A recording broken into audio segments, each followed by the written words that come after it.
Yet.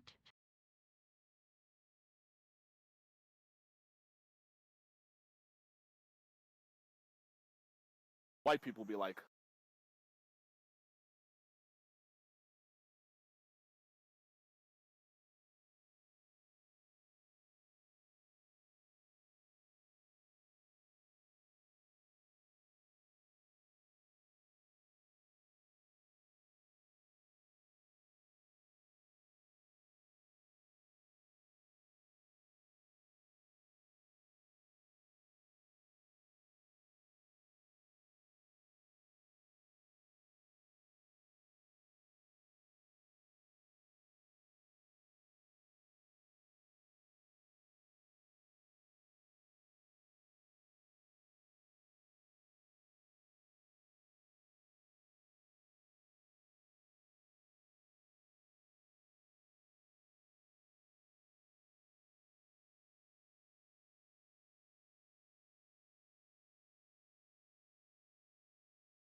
white people be like, Hi.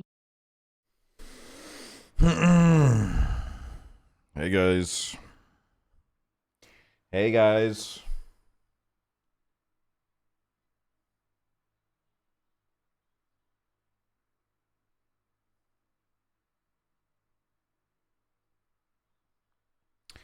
Hi everybody. Welcome to the broadcast. Welcome to the broadcast. white people be like,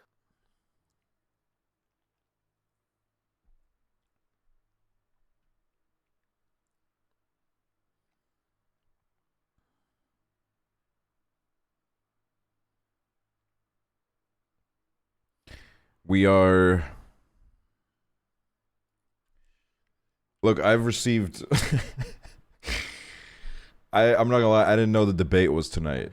I like totally fucking missed this shit. Hello, Aksel Jakes. But then today, people started messaging me. One of them being Nick, being like, "Are you streaming the debate tonight like a real American?"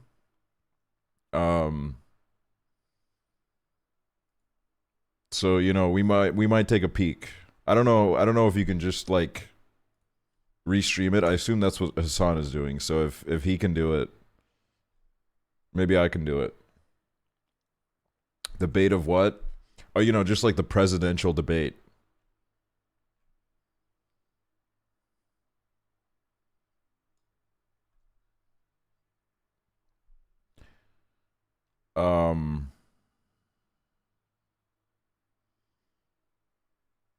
I don't imagine they'd get mad at restreams. Well, if Hassan has a debate on the screen, I'll take a little peek in. I don't know if I can like watch the whole thing. I don't know if I can just do it for my own sanity, but we'll see.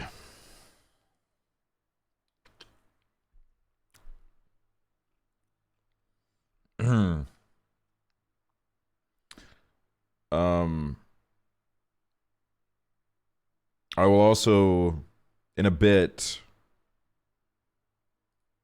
be talking about the new season of The Bear, which I did finish.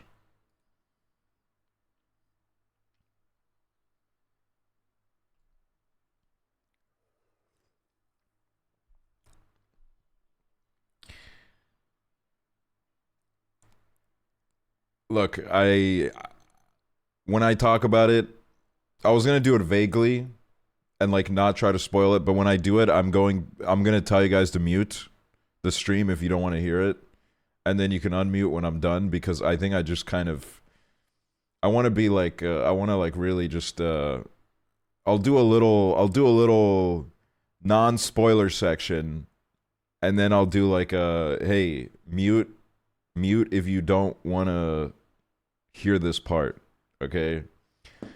How will we know when to unmute? Put a flashing sign on the screen. I'll tell chat to spam some bullshit. I don't know. We'll see, you know. The world's our oyster. But also they can't look at chat, I guess. Okay, I'm gonna put a I'll put like a picture on the screen that I'll flash.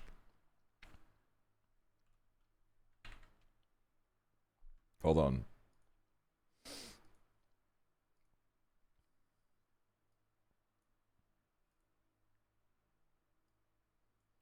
Okay, not right now, but I will flash this picture on the screen. You know what? Okay, I'll go over this again, but when we're talking about spoilers, I'll have this picture on the screen, and I feel sorry for anyone that's going to join halfway through. I should probably add some text too, right? I should probably do that. That would be like the ethical thing to do.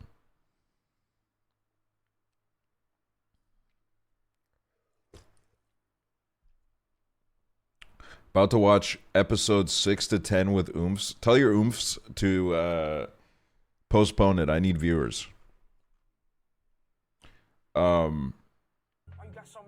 Spoilers of what? The Bear. The Bear. The Bear. New season of The Bear, but not right now. Not right now.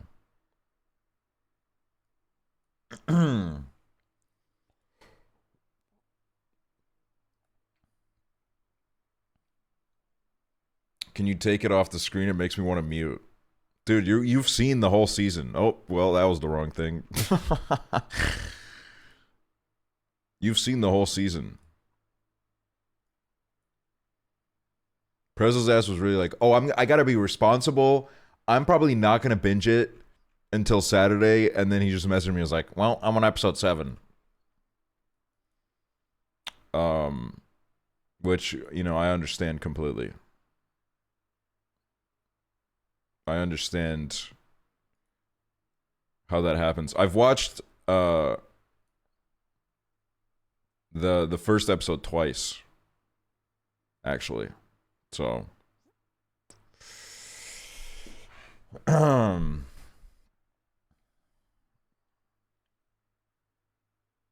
dude said actually. Actually.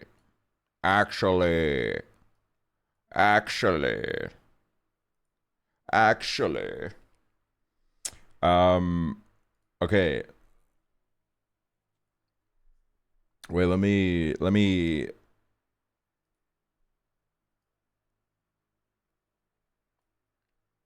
thank the subs real quick. Sienna, Fartbag, Lols Allison, Flower Boy Rat, Apple Miles.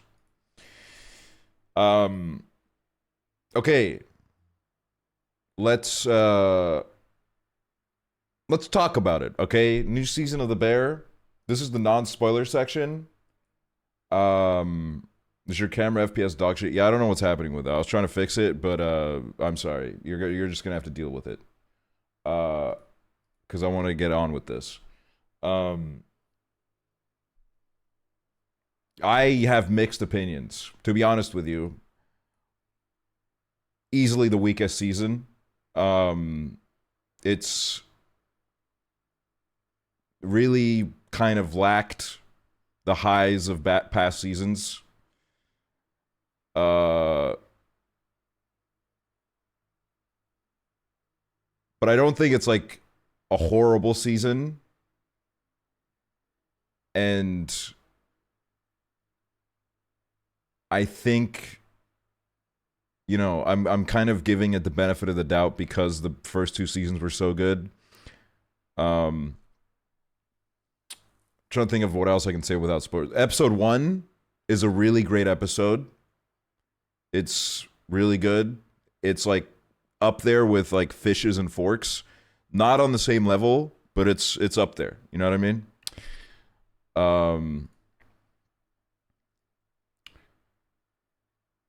There's 2 Weezer tracks. I'm sorry if that's a spoiler, but there is 2 Weezer tracks in the season. There's 2 of them. Next month, this is my goodbye.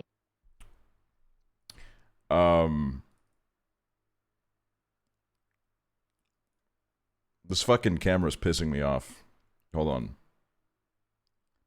What is causing this shit?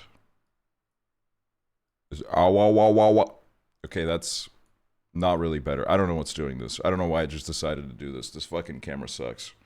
I gotta switch back to my nice camera. Because this shit sucks. Okay. I don't really know what else to say without spoilers. So, guys, as long as this image is on the screen, I'm talking about the bear spoilers. You know what? Let me add some text on the screen as well. Hold on. Talking about bear spoilers. The image is not really necessary now, but it's, you know what, we might as well. Okay? Nothing really happens. Plot progression-wise, nothing really happens. And I'm giving them the benefit of the doubt because at first it was reported that they wanted to film 2 seasons back-to-back. A few hours ago, news came out. They did not manage to do that because the script wasn't ready. As I was watching it, I was kind of putting up with it because I was like, okay, because they filmed them back-to-back, what's probably going to happen is the 4th season is probably going to come out relatively soon.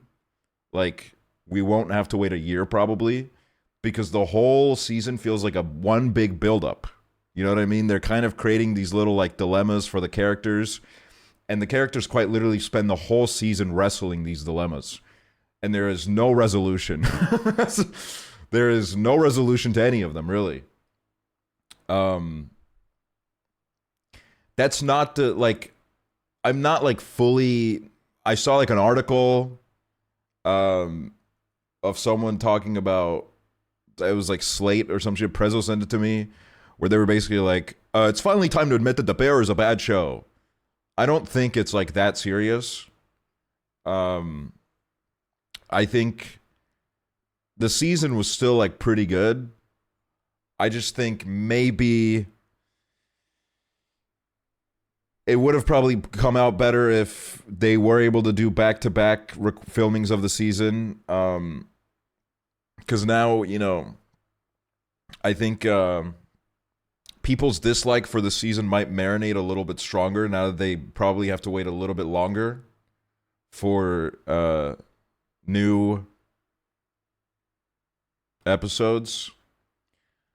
I've seen people kind of criticize the dialogue a little bit, which there were definitely parts where I was like, okay, this is like they definitely have like the Bear style of writing now that they are kind of leaning on. But like, I don't know, man, there was still like a bunch of there was still like a bunch of very funny little one-liners, you know? Like I would say they did have some of the funnier one-liners in the show. You know, there were parts where I was like, okay, that's pretty funny. But like it was noticeable at points that it was like a little bit, you know, I feel episode 1 fucking amazing, brilliant. I was seated, I was there, I was thinking, man, this is so good.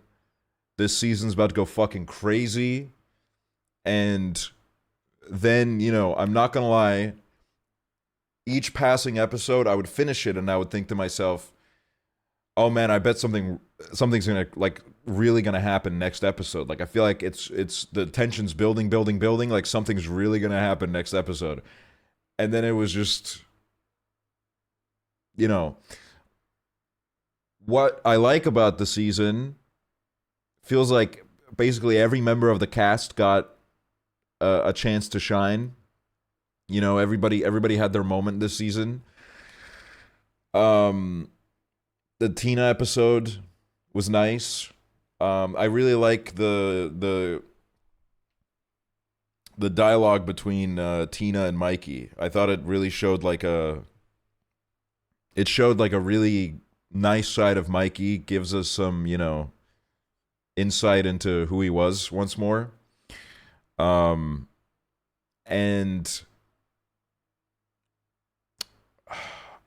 I don't know, like I'm trying to the whole episode with Dee Dee and Natalie in the hospital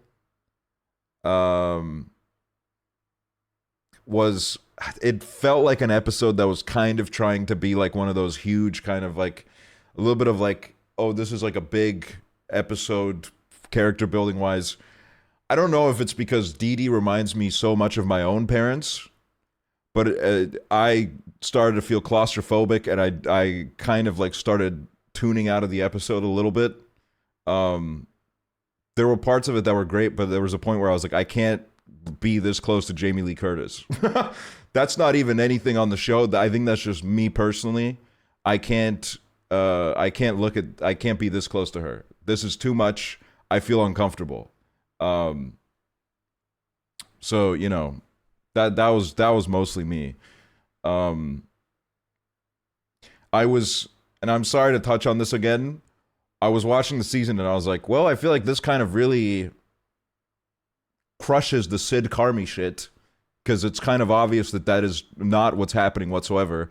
And then there was that one episode where Carmi said, "You look nice," which is very clearly, by the way, guys, you can tell people that they look nice without wanting to fuck them, okay? I don't know if you guys live in some of these truthers, if they live in reality. Just because somebody says they look nice, which, by the way, you look nice, is like the most platonic way to compliment someone's appearance, okay? And the whole fucking season, they're very much hammering in the point that Carmi has Claire on the brain, okay? He's got Claire on the brain, y'all. And then I open up Twitter today, and it's just fueled the masses even more, okay? They're going even crazier about this shit. I don't know how the fuck this is happening. But you know what? I'm done. Good luck. You guys are crazy, and I'm gonna start blocking people. I already blocked one person on Twitter, this fucking account that kept showing up on my shit, fucking clipping the most mundane ass moments, being like, "Oh, look at this, look at it, look at it, look at it, Carmi, looked at her for 1 second," because that's all the content you got. They barely talked to each other this season, okay? That's all they got this season was, oh, Carmi looked in her direction. And they're still pushing this shit, man. Crazy people, okay? Whatever, I don't care anymore. I don't give a fuck. I don't give a shit. What else? It's okay. What I kind of do like a lot about this season is that it does feel like quite a, more than other seasons, it feels like a huge homage to culinary culture, the restaurant world, because, you know, there was a lot of that, especially in the last episode and shit. And I did kind of enjoyed seeing them actually fucking work in the restaurant more. I thought it was kind of cool. But yeah, I don't know, man. I ended up walking away and I was like, because the Prezzo made a great point to me. The finale of the season really does just feel like a mid-season finale. You know what I mean? That just did not feel like a season finale at all.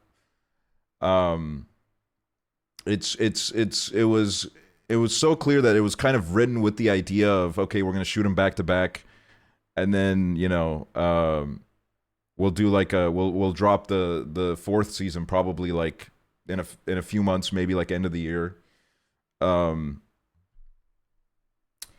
So like I don't know. But yeah, I'm gonna stop talking about it now because did it not meet your expectations? I think my expectation was just like, let's get some plot progression going. You know what I mean? And I guess it didn't meet that really. They shouldn't keep going with the fine dining shit. I think that's what the show is kind of going for. I think the last episode, especially the conversation that Carmi had with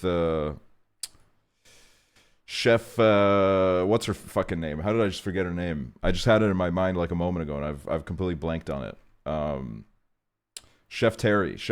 The conversation he had with Chef Terry outside of the party kind of made it seem like they're probably gonna not do the fine dining shit, and they're maybe gonna.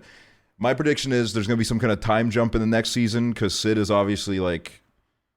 It's looking like she's going to take the other offer because, you know, it's like better pay. She gets to like actually be in charge and have her ideas be listened to. My theory is she's going to take it. There's going to be like a little bit of like a time jump montage thing. And then like, you know, there's some narrative that comes for where she'll probably end up like coming back and then they'll do like something, whatever. But yeah, I mean, I don't know. It feels like this season was worse than the other ones in almost every regard. Like even the soundtrack was not as memorable, but it did have some highlights. So, you know. Yeah, but still not bad. Yeah, I don't think it's bad. I think it was like a 7 out of 10 season, but I think a lot of the quality of the season hinges on season 4. If everything they're building towards lands in season 4, then I don't think this season is like really that bad at all because you know, it'll be like worth building towards, I guess. So you know, it depends. I have faith in them. You know, they created 2 brilliant seasons. I have no reason to believe that they just like threw season 3 together like this with no like idea, you know? Like, sure, I feel like they maybe kind of had an idea of people might be a little bit underwhelmed by this, but like we kind of need to do it or whatever, you know? So it's like, I don't know, we'll see. But yeah, all right, I'm done. I'm done talking spoiler shit. How do I get rid of this? Oh.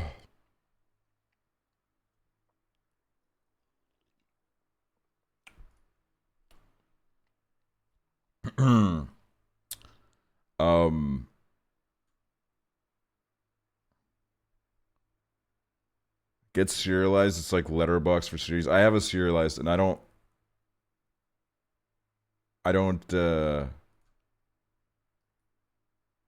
really like it that much.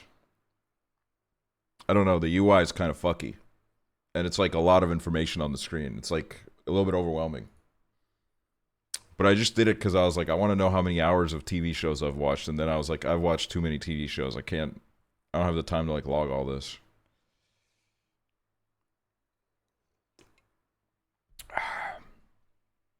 But yeah, we're done, everybody. Welcome back. Welcome back.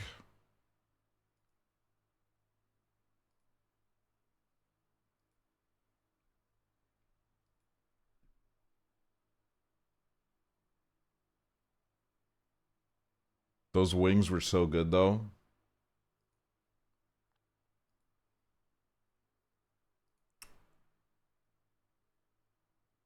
Completely off topic, but am I crazy?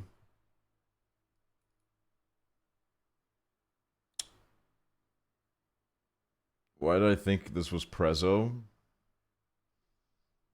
I think you're crazy. I'm not even gonna lie. I can't even be fucked to pull it up. You're crazy. You're crazy. To be honest with you. I'm sorry to break it to you. And I can't do a posture check because I'm sitting good. I'm sorry to also disappoint you. I guess the debate is in like 14 minutes. So, you know, We'll watch some of it and like see how much mental illness it gives us, and then but until then, dude, number one, I want to talk about this fucking tweet that I saw. This like thread. Hold on. Why you got so many necklaces? Why you got necklace? Hei you Aksel hippo. Okay, this White people be like, this Twitter thread is one of the funniest fucking things I've ever read in my life. So this guy Jeff Black tweets out, longtime friend in his mid-50s hosted a guys' night this past weekend. There was probably 50 guys there. Roasted a whole lamb, ribs on the smoker, tons of food and booze. My friend had nothing material to gain by hosting. He doesn't quote-unquote sell anything. But he has always had a huge network and understands relationships very well. So why would he throw this party? Well, until his past couple of years, his home has always been a beehive of family and friends coming and going. Most of the family moved away. 2 kids left the house for school. He mentioned last year his big, beautiful home was feeling empty. And that's why he threw that party, simply to connect and make some friends. And it was pretty great. Some of the best conversations I've had all year. Some say the best things in life are free. I say the best things in life are things you're invited to. So, yeah, and then this says, like, LinkedIn guy finds out about the concepts like friendship and hanging out. And this is just like... The first time I saw this, I could not stop laughing because the way that this guy describes this, like some kind of fucking alien concept, like he's trying to put you on. He's like, guys, this guy just like invited me over to his house and we had a beer and talked about stuff in the world. Like, what in the actual fuck just happened? Like, this is crazy. This is like, people that are so in hustler culture, I guess. That they can't take time off to just have a little beer with the boys. Okay, what's the point of hustling if you can't have a little brewski with your boys? That's why I don't do any work at all, because I can't sacrifice a single second with my friends. One day I'm going to be dead, and I'm going to be on my... Well, I'm not going to be dead yet, but I'm going to be on my deathbed, and I'm going to be thinking to myself, man, why didn't I spend 6 hours on Prezzo stream that one night? You know what I mean? He doesn't have anything to sell. Yeah, it's, what a great guy. He invited me to his house and he didn't even try to fucking sell me some pills. That's incredible.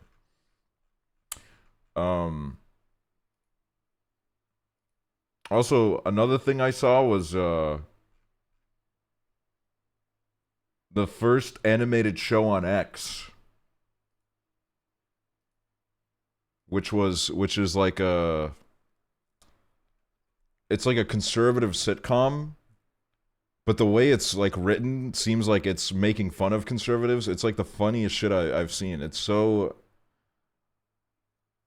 crazy. They go through every single grift in a 3-minute clip. I don't know how that show's gonna have episodes because they like literally already did all of their like 2 jokes that they have. I think it's written by AI. Dude, I wouldn't be surprised if they tried to shoehorn that shit in. What is it called? Like, The New Norm? The New Norm Show.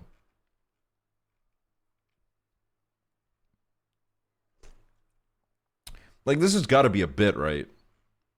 Wait, no, it's not a bit. You know why? Because Dave Rubin is a voice actor on it. Allegedly. You know, that could also be AI. See, that's what is fucked about this world, man. Everything could be a lie. Everything's fucked. Sorry if you mentioned already, but have you been watching The Boys season? The Boys... I'm not gonna lie, the writing this season feels, I don't know, man. It's just so, like, they love doing the thing now where they're like, oh my god, dude, in the superhero world, the evil superheroes are just like Republicans in real life. Look at this, guys. They're gonna also do a January 6th in this universe too. And it's like I think like I really love The Boys. But I think like the writing is just like so like I don't like do something like exciting with this concept because you're on to like something really great here. Like I do love how they handle the superhero shit. But like I don't know, man. I'm like they're at this point it feels like they're taking like real life incidents and just being like, but look at this. It also happens in this superhero universe too, where the superheroes are the Republicans. And it's like, okay, yeah, but it just feels a little bit like uncreative, you know? The guy who plays Homelander though, good as ever, dude. That guy, I don't know, he's like born to play that role. It's fucking crazy. Something about season 4 is ugly as fuck too visually. I don't know what happened. It's just disappointing when you wait a year, 2 years, I don't know, for like a new season. It kind of sucks.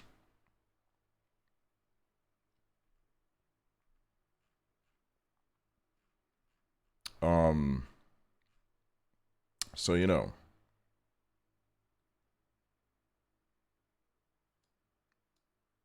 Also, A-Train my goat. Give him the fucking Oscar or whatever. I've been waiting 3 years for Euphoria. Is that ever going to happen? I don't know, man. I'm not gonna lie, like, I just, like, will not watch. if it comes out, I don't fucking care anymore. It's like, every, like, 3 months they put out, like, a tweet where they're like, it might be happening. And then they're like, I don't think it's happening. It might be happening. Like, I think the last thing I saw was like, oh, the people are going to be adults in the show. And I'm like, no shit, they're going to be fucking adults now because the fucking Zendaya is going to be like 57 years old. Like, there's not going to be... you can't have them be in high school when like 20 years has passed, man. The way it aired 5 years ago, like, let's wrap it up, y'all. Yeah, it's just, I don't know, man. Like, it's like, I'm over it. Seriously.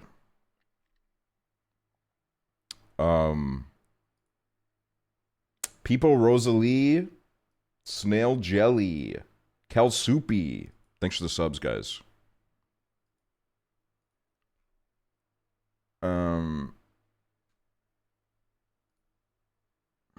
Oh my god, it's 6 minutes until the debate. Wow. That's crazy, dude. That's crazy, dog.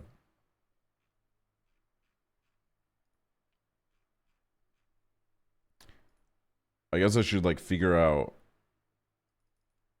how this would work. Is it on YouTube? I don't know, man. CNN.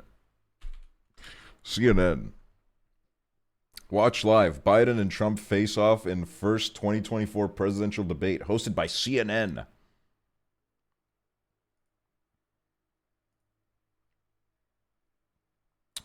Yeah, the way they're saying face off makes me feel like they're gonna like start beating each other up. Biden's gonna an updog in the middle of debate to distract Trump. Gonna an updog in the middle of a did you just type that with the intention of me going like, oh man, what's up, dog? Because you know what, I feel bad for you. I'm just gonna say it. What's up, dog, bro? I really want to know what your message means, but I don't know what up, dog is. Can you please tell me? What? I'm crying, dude. That's not what you're supposed to say.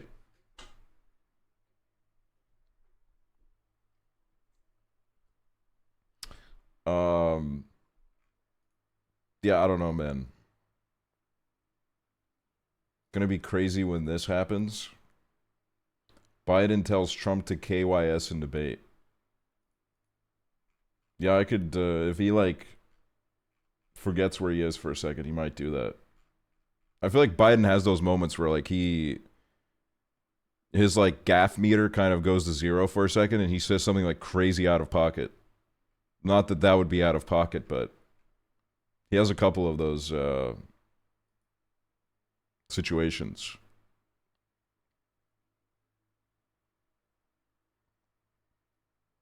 I've been right about everything this year. That's a huge claim. Everything?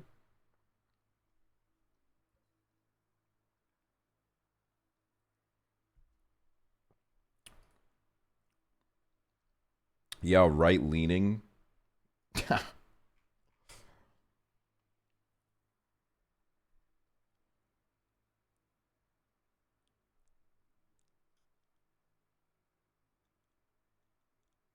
Honestly, whoever dicks the biggest wins.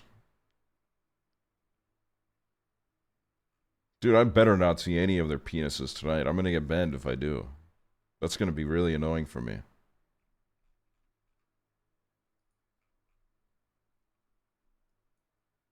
And first. Wait, let me check Hassan's stream. That would have been fine. What's up, Phil? And I don't like what Biden. Yeah, he's got this shit on, man. If I get banned and Hassan doesn't, I'm going to make my voice heard.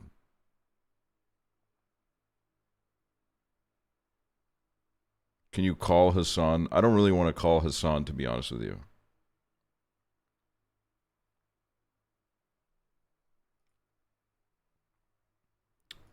Wait.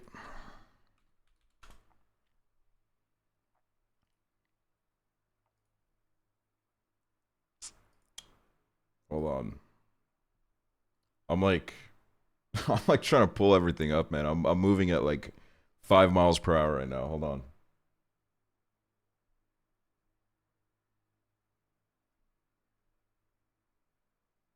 Why the fuck would they gatekeep the debate? We need to see this so we can vote accordingly.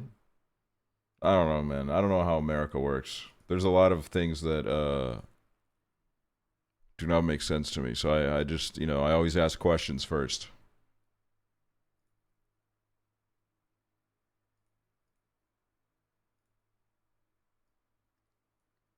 It's crazy now because, you know, like we're at a point with this chat where I feel like most people are voting age, which definitely was not the case last election in the US. And you guys have two really great choices. What a great year to be able to vote.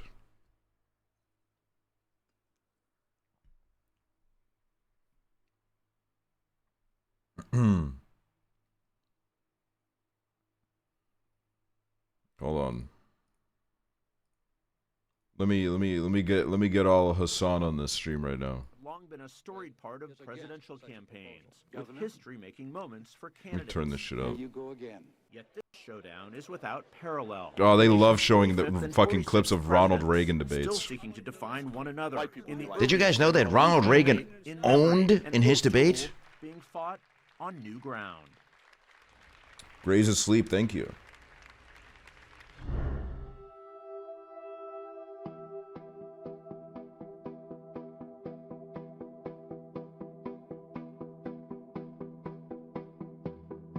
Damn, bro, this music is really, it's really making me want to go out and vote.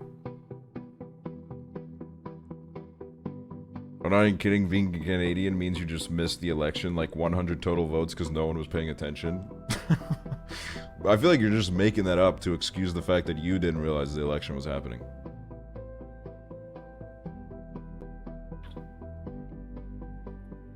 Yeah, I don't know how much of this we'll watch, but we'll see.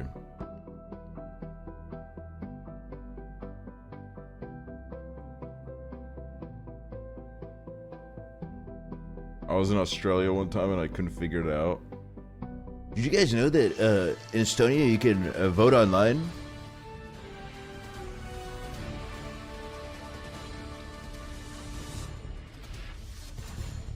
We're live from Georgia, a key battleground state in the race for the White House. In just moments, the current U.S. Help, is that real? Yeah. The former U.S. president as their party's presumptive nominee. What the fuck is this audio? I don't know. I saw it on Hassan's stream earlier, and Anderson Cooper's mic was like in his ass.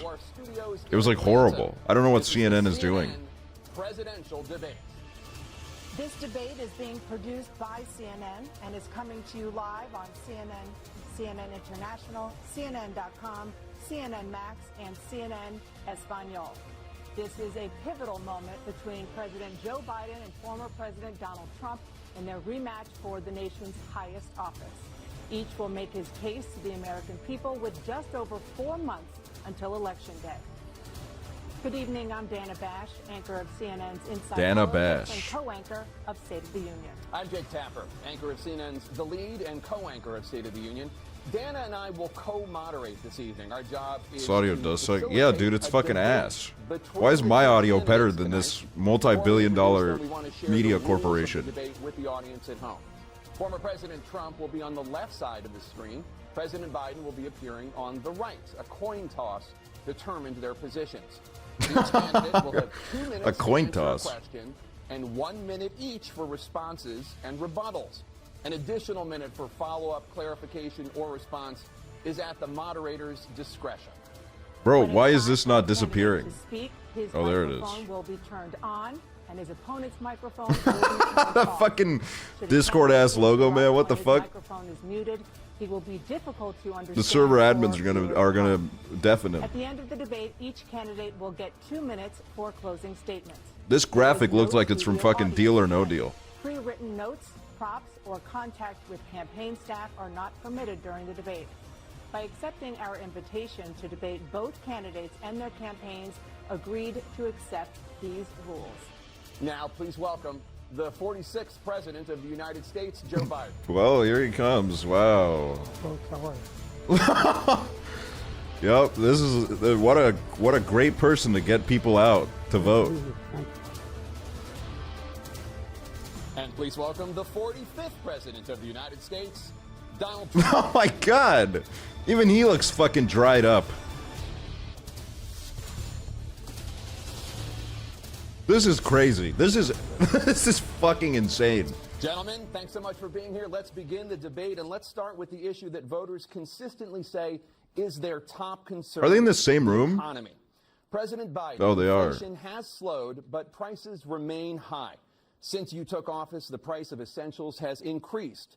For example, a basket of groceries that cost $100 then now costs more than $120. And typical home prices have jumped more than 30%. What do you say to voters who feel they are worse off under your presidency than they were under President Trump? We got to take a look at what I was left when I became president, what Mr. Trump left me. We had an economy that was in free fall. The pandemic was so badly handled. Many people were dying. All he said was, it's not that serious. Just inject a little bleach into your arm.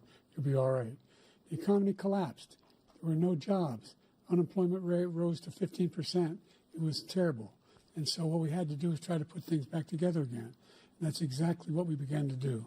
We created 15,000 new jobs.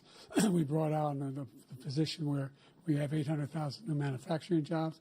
But there's more to be done. There's more to be done. Working class people are still in trouble. I come from Scranton, Pennsylvania. I come of a household where the kitchen table, if the things weren't able to be met during the month, it was a problem. Price of eggs, the price of gas, the price of housing, the price of a whole range of things. That's why I'm working so hard to make sure I deal with those problems. And we're going to make sure that we reduce the price of housing. We're going to make sure we build 2 million new units. We're going to make sure we cap rents. Oh god, he's gonna get fucking The bodied. combination, what I was left Oh with, my agreement God. is why we're in this problem right now. In addition to that, we're in a situation where if Oh you have my to look at all fucking what god, we he's did in about to get administration, fucking he eradicated. didn't do much at all. By the time he left, things were in chaos, literally chaos. And so we put things back together. We created, I said, those jobs. We made sure we had a situation where we brought down the price of prescription drugs, which is a major issue for many people, to $15 for a insulin shot as opposed to $400. No senior has to pay more than $200 for any drug, all the drugs they can include beginning next year. And the situation is we're going to make that available to everybody, to all Americans. So we're working to bring down the price of around the kitchen table, and that's what we're going to get done. Thank you. President Trump? We have the greatest economy in the history of our country. We have never done so well. Everybody was amazed by it. Other countries were copying us. We got hit with COVID, and when we did, we spent the money necessary so we wouldn't end up in a Great Depression, the likes of which we had in 1929. by the time we finished. So we did a great job. We got a lot of credit for the economy, a lot of credit for the military, and no wars and so many other things. Everything was rocking good. But the thing we never got the credit for, and we should have, is getting us out of that COVID mess. He created mandates that was a disaster for our country. But other than that, we had given them back a country where the stock market actually was higher than pre-COVID, and nobody thought that was even possible. The only jobs he created are for illegal immigrants and bounce-back jobs, the bounce back from the COVID. He has not done a good job. He's done a poor job. They both look like they're reading off a teleprompter. It is absolutely killing us. Thank you. President Biden? Well, look, the greatest economy in the world. He's the only one who thinks that, I think. I don't know anybody else who thinks he's the greatest economy. The fact of the matter is that we found ourselves in a situation where his economy, he rewarded the wealthy. He had the largest tax cut in American history, $2 trillion. He raised a deficit larger than any president has in any one term. He's the only president other than Herbert Hoover who's lost more jobs than he had when he began, since Herbert Hoover. The idea that he did something that was significant. And the military, when he was president, they were still killing people in Afghanistan. He didn't do anything about that. When he was president, we were still finding ourselves in a position where you had a notion that we were this safe country. The truth is, I'm the only president. This has got to be the first debate with ASMR representation. This decade. Done any. You're actually watching the debate. I don't know how much of it I'm watching. He did. I'm already kind of getting brain rot. Trump, I want to follow up if I can. Am I allowed to respond to him? Well, I'm going to ask you a follow-up. You can do whatever you want with the minute that we give you. I want to follow up. You want to impose a 10% tariff on all goods coming into the U.S. How will you ensure that that doesn't drive prices even higher? It's not going to drive them higher. It's just going to cost countries that have been ripping us off for years, like China and many others, in all fairness to China. It's going to just force them to pay us a lot of money, reduce our deficit tremendously. And it's about time that they got rid of the audience, though. That was like, why is there an audience at a debate? He was right about is I gave you the largest tax cut in history. Stupidest I also gave you the largest regulation cut in history. That's why we had all the jobs. And the jobs went down, and then they bounced back, and he's taking credit for bounce-back jobs. You can't do that. He also said he inherited 9% inflation. No, he inherited almost no inflation, and it stayed that way for 14 months. And then it blew up under his leadership because they spent money like a bunch of people that didn't know what they were doing. And they Biden literally looks like me when a song comes on during Glee. Administration in history. There's never been. And as far as Afghanistan is concerned, I was getting out of Afghanistan, but we were getting out with dignity, with strength, with power. He got out. It was the most embarrassing day in the history of our country's life. President Trump, over the last 8 years, under both of your administrations, the national debt soared to record highs. And according to a new nonpartisan analysis, President Trump, your administration approved $8.4 trillion in new debt, while so far, President Biden, you've approved $4.3 trillion in new debt. So former President Trump, oh my God, stop making that face. Are set to expire next year. You want to extend them and go even further, you say. With the U.S. facing trillion-dollar deficits and record debt, why should top earners and corporations pay even less in taxes than they do now? Because the tax cuts spurred the greatest economy that we've ever seen just prior to COVID. And even after COVID, it was so strong that we were able to get through COVID. Trickle-down economics works, guys. It totally works, guys. But we spurred, that tax spurred. Now, the rich are so going to give us the money that they save. The corporate tax was cut down to 21% from 39%, plus beyond that. We took in more revenue with much less tax, and companies were bringing back trillions of dollars back into our country. The country was going like never before, and we were ready to start paying down debt. We were ready to start using the liquid gold right under our feet, the oil and gas right under our feet. We were going to have something that nobody else has had. We got hit with COVID. We did a lot to fix it. I gave him an unbelievable situation with all of the therapeutics and all of the things they that both we came up with. Do seem we sleepy, gave him though. Something great. Remember, more people died under his administration, even though we had largely fixed it. More people died under his administration than our administration, and we were right in the middle of it. It's 9 p.m. Wait, that's a great point. To talk about, but he had far more people dying in his administration. He did the mandate, which is a disaster, mandating it. The vaccine went out. He did a mandate on the vaccine, which is the thing that people most objected to about the vaccine. And he did a very poor job, just a very poor job. And I will tell you, not only poor there, but throughout the entire world, we're no longer respected as a country. They don't respect our leadership. They don't respect the United States anymore. We're like a third world nation between weaponization of his election, trying to go after his political opponent, all of the things he's done. We've become like a third world nation, and it's a shame. The damage he's done to our country, and I'd love to ask him, and will, why he allowed millions of people to come in here from prisons, jails, and mental institutions to come into our country and destroy our country. Is he talking about me when I went to America? I've been in a mental institution before. I want to give you an opportunity to respond to this question about the national debt. He had the largest national debt of any president in a 4-year period. He's dragging you. Yeah. He got $2 trillion tax cut, benefited the very wealthy.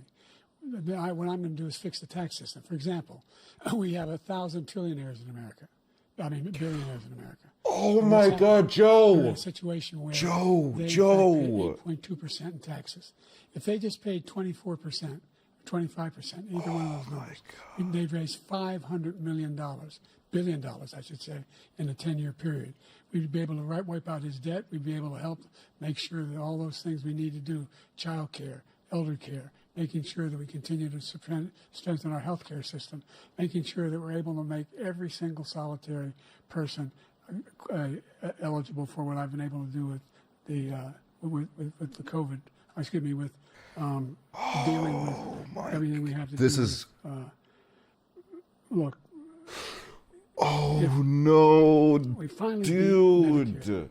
Thank you, President Biden. Oh my God! Well, he's right. He did beat Medicare. He beat it to death, and he's destroying Medicare because all of these people are coming in. They're putting them on Medicare. They're putting them on Social Security. They're going to destroy Social Security. This man is going to single-handedly destroy Social Security. These millions and millions of people coming in, they're trying to put them on Social Security. Biden's greatest contribution as president is him constantly tweeting out like, we got to get rid of student debt. We got to do this. Like, bro, you're the president. What's happened to our country in the last 4 years is not to be believed. Foreign countries... Like, who are you talking to, bro? People, they cannot believe what happened to the United States of America. We're no longer respected. They don't like us. We give them everything they want, and they think we're stupid. They think we're very stupid people. What we're doing for other countries, and they do nothing for us. What this man has done is absolutely criminal. Thank you, President Trump. Dana? This is the first presidential election since the Supreme Court overturned Roe v. Wade.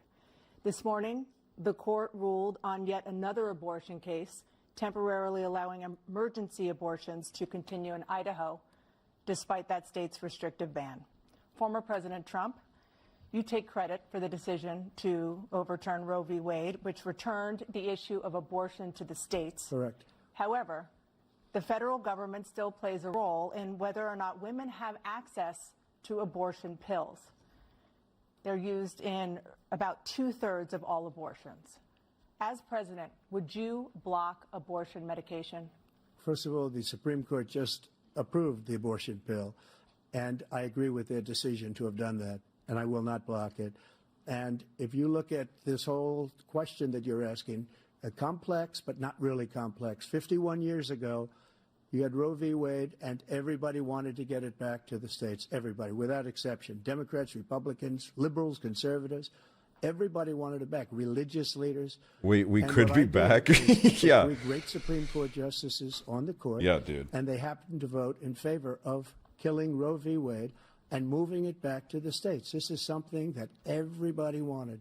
Now, 10 years ago or so, they started talking about how many weeks and how many this, getting into other things. But every legal scholar throughout the world, the most respected, wanted it brought back to the states. I did that. Now the states are working it out. If you look at Ohio, it was a decision that was an end result that was a little bit more liberal than you would have thought. Kansas, I would say the same thing. Texas is different. Florida is different. But they're all making their own decisions right now. And right now, the states control it. That's the vote of the people. Like Ronald Reagan, I believe in the exceptions. I am a person that believes. And frankly, I think it's important to believe in the exceptions. Some people, you have to follow your heart. Some people don't believe in that. But I believe in the exceptions for rape, incest, and the life of the mother. I think it's very important. Some people don't. Follow your heart. But you have to get elected also, and because that has to do with other things. You got to get elected. The problem they have is they're radical because they will take the life of a child in the 8th month, the 9th month, and even after birth. After birth, if you look at the former governor of Virginia, he was willing to do this. He said, we'll put the baby aside and we'll determine what we do with the baby, meaning we'll kill the baby. What happened is we brought it back to the states, and the country is now coming together on this issue. It's been a great thing. Thank you. President Biden? It's been a terrible thing, what you've done. The fact is that the vast majority of constitutional scholars supported Roe when it was decided. Supported Roe. And that's this idea that they're all against it is just ridiculous. And this is the guy who says the state should be able to have it. We're in a state where in 6 weeks, you don't even know whether you're pregnant or not, but you cannot see a doctor, and have him decide on what your circumstances are, whether you need help. The idea that states are able to do this is a little like saying we're going to turn civil rights back to the states. Let each state have a different rule. Look, there's so many young women who have been, including a young woman who just was murdered, and he went to the funeral. The idea that she was murdered by an immigrant coming in, they talk about that. But here's the deal: there's a lot of young women who are being raped by their in-laws, by their spouses, brothers and sisters, it's just ridiculous, and they can do nothing about it. And they try to arrest them when they cross state lines. Thank you. There have been many young women I'm murdered fucking speechless. by the same people he allows to come across our border. We have a border that's the most dangerous place anywhere in the world, considered the most dangerous place anywhere in the world. And he opened it up, and these killers are coming into our country, and they are raping and killing women. And it's a terrible thing. As far as the abortion is concerned, it is now back with the states. The states are voting. In many cases, it's frankly a very liberal decision. In many cases, it's the opposite. But they're voting, and it's bringing it back to the vote of the people, which is what everybody wanted, including the founders, if they knew about this issue, which, frankly, they didn't. But Packing my bags. Look, it's not much better over here. Ronald Reagan wanted it brought back. He wasn't able to get it. Everybody wanted it brought back, and many presidents had tried to get it back. I was the one to do it. And again, this gives it the vote of the people, and that's where they wanted it. Every legal scholar wanted it that way. Staying on the topic of abortion, President Biden, 7 states, I'll let you do that. This is the same topic. 7 states have no legal restrictions on how far into a pregnancy a woman can obtain an abortion. Do you support any legal limits on the confusion in his face is just making me sad. I supported Roe v. Wade, which had 3 trimesters. The first time is between the woman and the doctor. Second time is between the doctor and an extreme situation. The third time is between the doctor, between the woman and the state. The idea that the politicians, that the founders wanted the politicians to be the ones making decisions about women's health is ridiculous. That's the last. No politician should be making that decision. A doctor should be making those decisions. That's how it should be run. That's what you're going to do. And if I'm elected, I'm going to restore Roe v. Wade. So that means he can take the life of the baby in the 9th month and even after. Wait, so they have a mic muting button, but the mic was muted there, and you could very clearly hear him off like the fucking, off like someone else's mic, fucking the Biden mic. I don't know, dude. He's willing to, so that's just not going to work. He's just going to keep talking and kill the baby. Nobody wants that to happen, Democrat or Republican. Nobody wants it to happen. That is simply not true. The Roe v. Wade does not provide for that. That's not the circumstance. Only if a woman's life is in danger, she's going to die. That's the only circumstance in which that can happen. But we are not for late-term abortion, period. Period, period. Under Roe v. Wade, you have late-term abortion. You can do whatever you want, depending on the state. You can do whatever you want. What do you mean you can do whatever you want? We think it's a radical thing. We think the Democrats are the radicals, not the Republicans. For 51 years, that was the law. 51 years, constitutional scholarship said it was the right way to go. 51 years, and it was taken away because this guy put very conservative members on the Supreme Court. He takes credit for taking it away. What's he going to do? What's he going to do, in fact, if the MAGA Republicans, he gets elected, and the MAGA Republicans control the Congress, and they pass a universal ban on abortion, period, across the board at 6 weeks or 7 or 8 or 10 weeks, something very, very conservative. Is he going to sign that bill? I'll veto it. He'll sign it. Thank you. Let's turn now to the issue of immigration and border security. A record number of migrants have illegally crossed the southern border on your watch. Overwhelming border states and overburdening cities such as New York and Chicago, and in some cases causing real safety and security concerns. Given that, why should voters trust you to solve this crisis? Because we worked very hard to get a bipartisan agreement that not only changed all of that, it made sure that we are in a situation where you had no circumstance where they could come across the border with the number of border police there are now. We significantly increased the number of asylum officers. Significantly, by the way, the Border Patrol endorsed me, endorsed my position. In addition to that, we find ourselves in a situation where when he was president... Guys, if he wins, you're going to get Kamala as president. There's no way that he survives the second term. Like, there's no way. That's not the right way to go. That's another 4 years that he has to live. That's not happening. I've changed it in a way that now you're in a situation where there are 40% fewer people coming across the border illegally. That's better than when he left office. And I'm going to continue to move until we get the total ban on the total initiative relative to what we can do with more Border Patrol and more asylum officers. President Trump? I really don't know what he Tara said. Swifty, thank you. Raquel Sabilia, Crazy What Sleep, he thank said you. either. Look, we had the safest border in the history of our country. The border, all he had to do was leave it. All he had to do was leave it. He decided to open up our border, open up our country to people that are from prisons, people that are from mental institutions, insane asylum, terrorists. We have the largest number of terrorists coming into our country right now, all terrorists, all over the world, not just in South America, all over the world. What is he talking about? Everywhere, all over the world, they're pouring in. And this guy just left it open. And he didn't need legislation because I didn't have legislation. I said, close the border. We had the safest border in history. In that final couple of months of my presidency, we had, according to Border Patrol, who is great, and by the way, who endorsed me for president, but I won't say that, but they endorsed me for president. You said it. Brandon, I speak to him. But look, we had the safest border in history. Shaddy, thank you. Now we have the worst border in history. There's never been anything like it. And people are dying all over the place, including the people that are coming up in caravans. Thank you, President Trump. President Biden? The only terrorist who's done anything crossing the border is one who came along and killed three, under his administration, killed an Al-Qaeda person come in his administration, killed 3 American soldiers. Killed 3 American soldiers. Oh my God! This is worse than I thought it would be. The idea they're emptying their prisons. We're welcoming these people. I thought they would have had him juiced up on the good stuff. What he said. Once again, he's exaggerating. He's like, lying. I saw like a couple of clips of him in the last couple of weeks, and I thought they were just saving him for tonight. Domestic deportation operation in American history, unquote. Does that mean that you will deport every undocumented immigrant in America, including those who have jobs, including those whose spouses He needs his are in. I'm not giving him any of including mine. those who have lived here for decades? And if so, how will you do it? Just 1 second. He said we killed 3 people.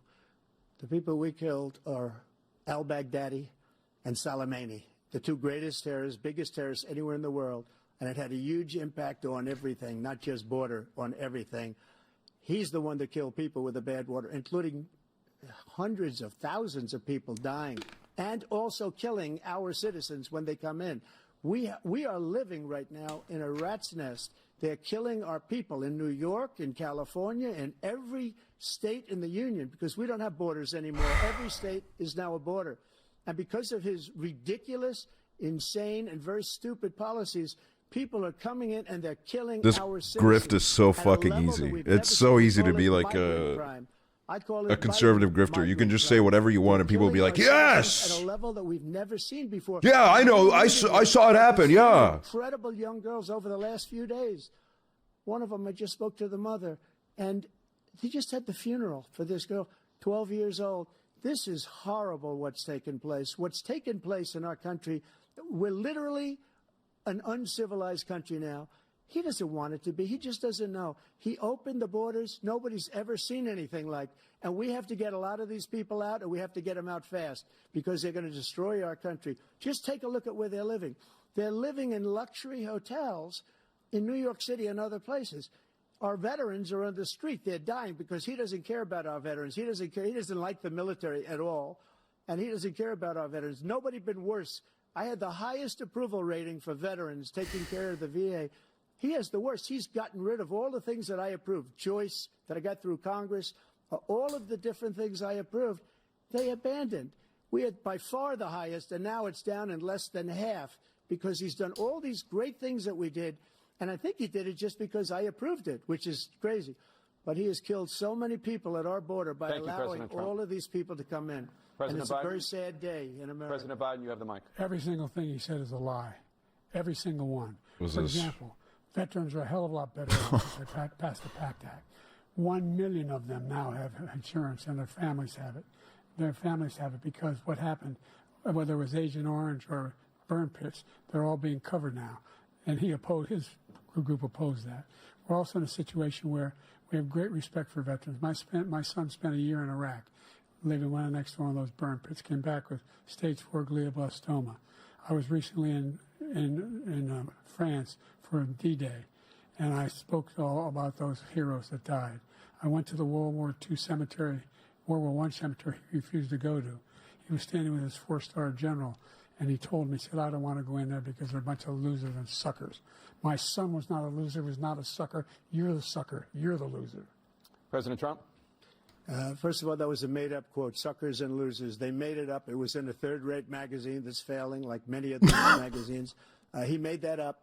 He put it in commercials. We've notified him. We had 19 people that said I didn't say it. And think of this.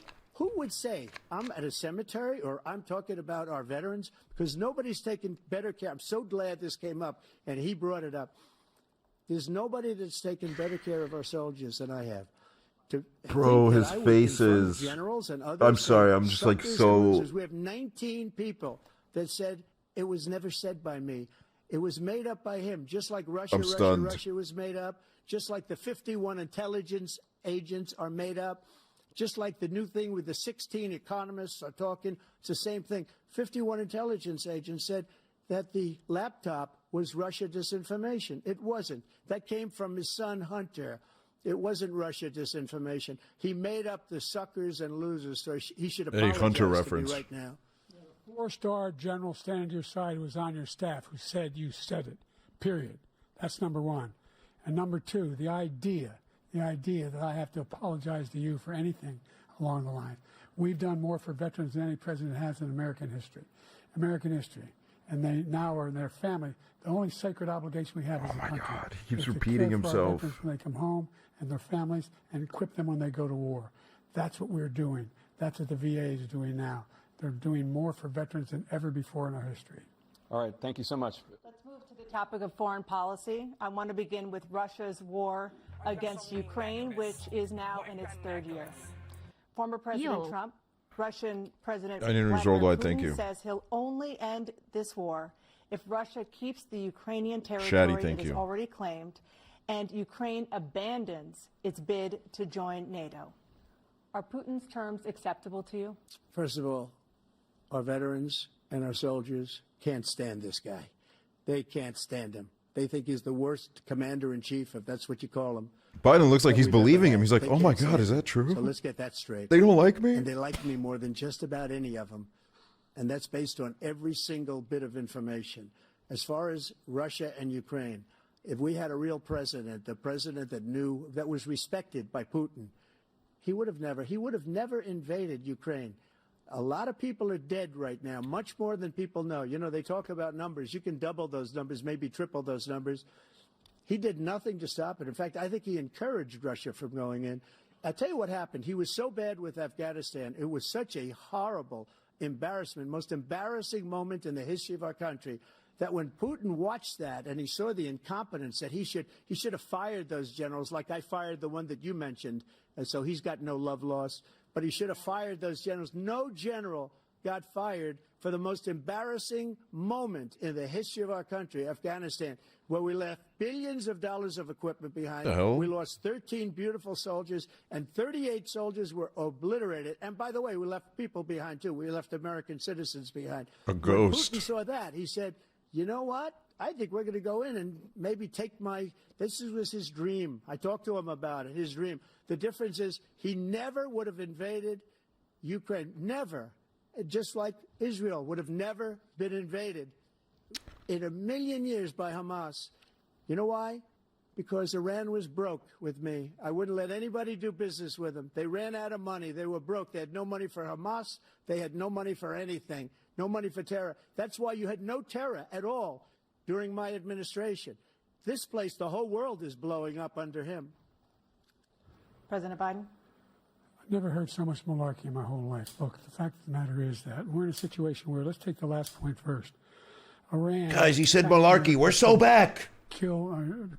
He's destroying Trump. For a number of these troops, and he did nothing about it. Recently, not when he was president. They attacked. He said they're just having headaches. That's all it is. He didn't do a thing when the attack took place, number one. Number two, we got over 100,000 Americans and others out of Afghanistan during that airlift.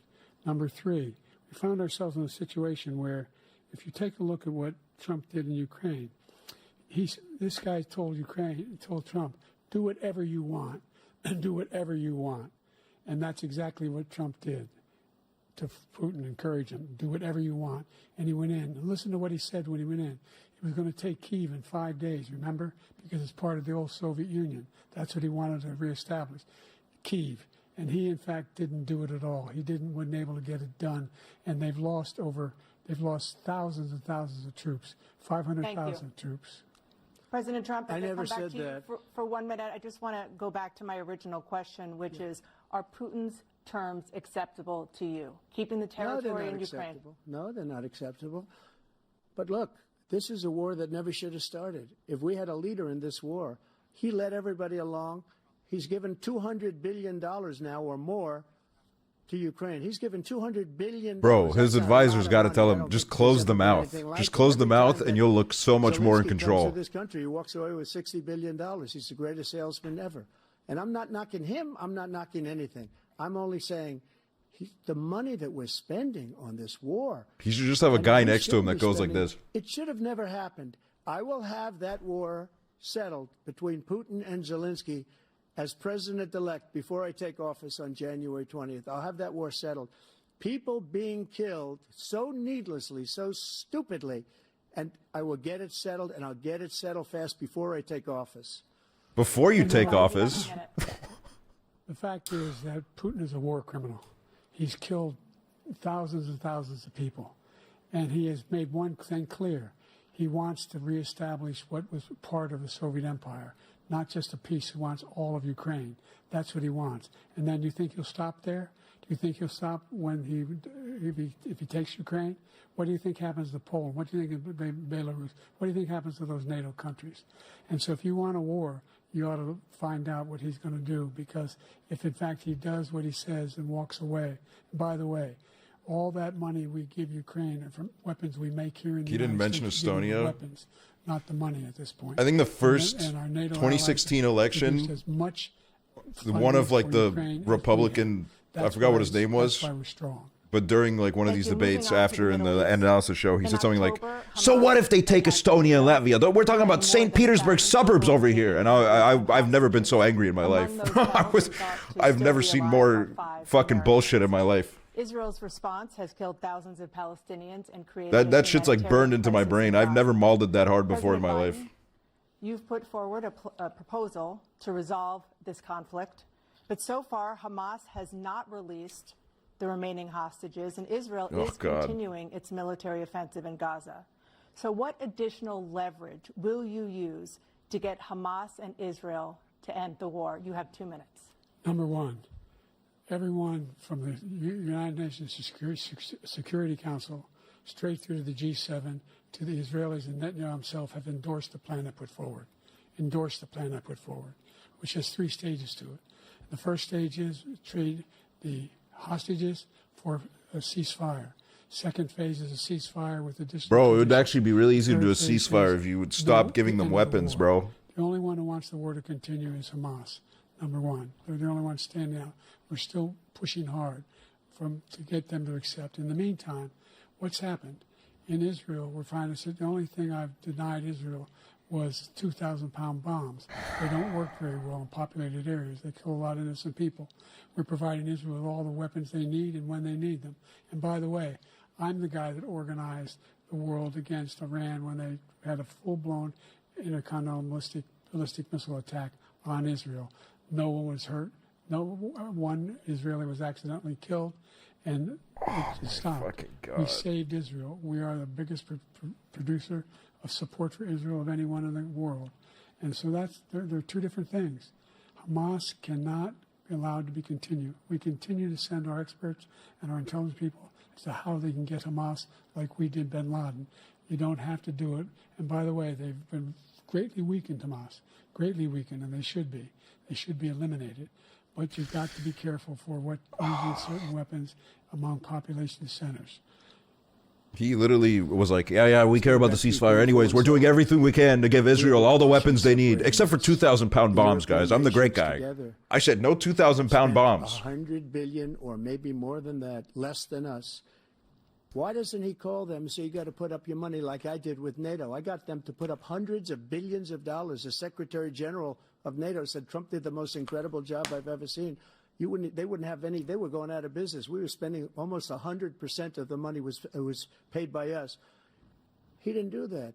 He's getting all. You got to ask these people to put up the money. We're over $100 billion more spent, and it has a bigger impact on them because of location, because we have an ocean in between. You got to ask them. As far as Israel and Hamas, Israel's the one that wants to go. He said the only one that wants to keep going is Hamas. Actually, Israel is the one, and you should let him go and let him finish the job. He doesn't want to do it. He's become like a Palestinian, but they don't like him because he's a very bad Palestinian. He's a weak one. President Biden, do you have a minute? I've never heard so much foolishness. This is a guy who wants to get out of NATO. You're going to stay in NATO? He's going to pull out of NATO. The idea that we have, our strength lies in our alliances as well. It may be a big ocean, but we're ever able to avoid a war in Europe, a major war in Europe? What happens if, in fact, you have Putin continuing to go into NATO?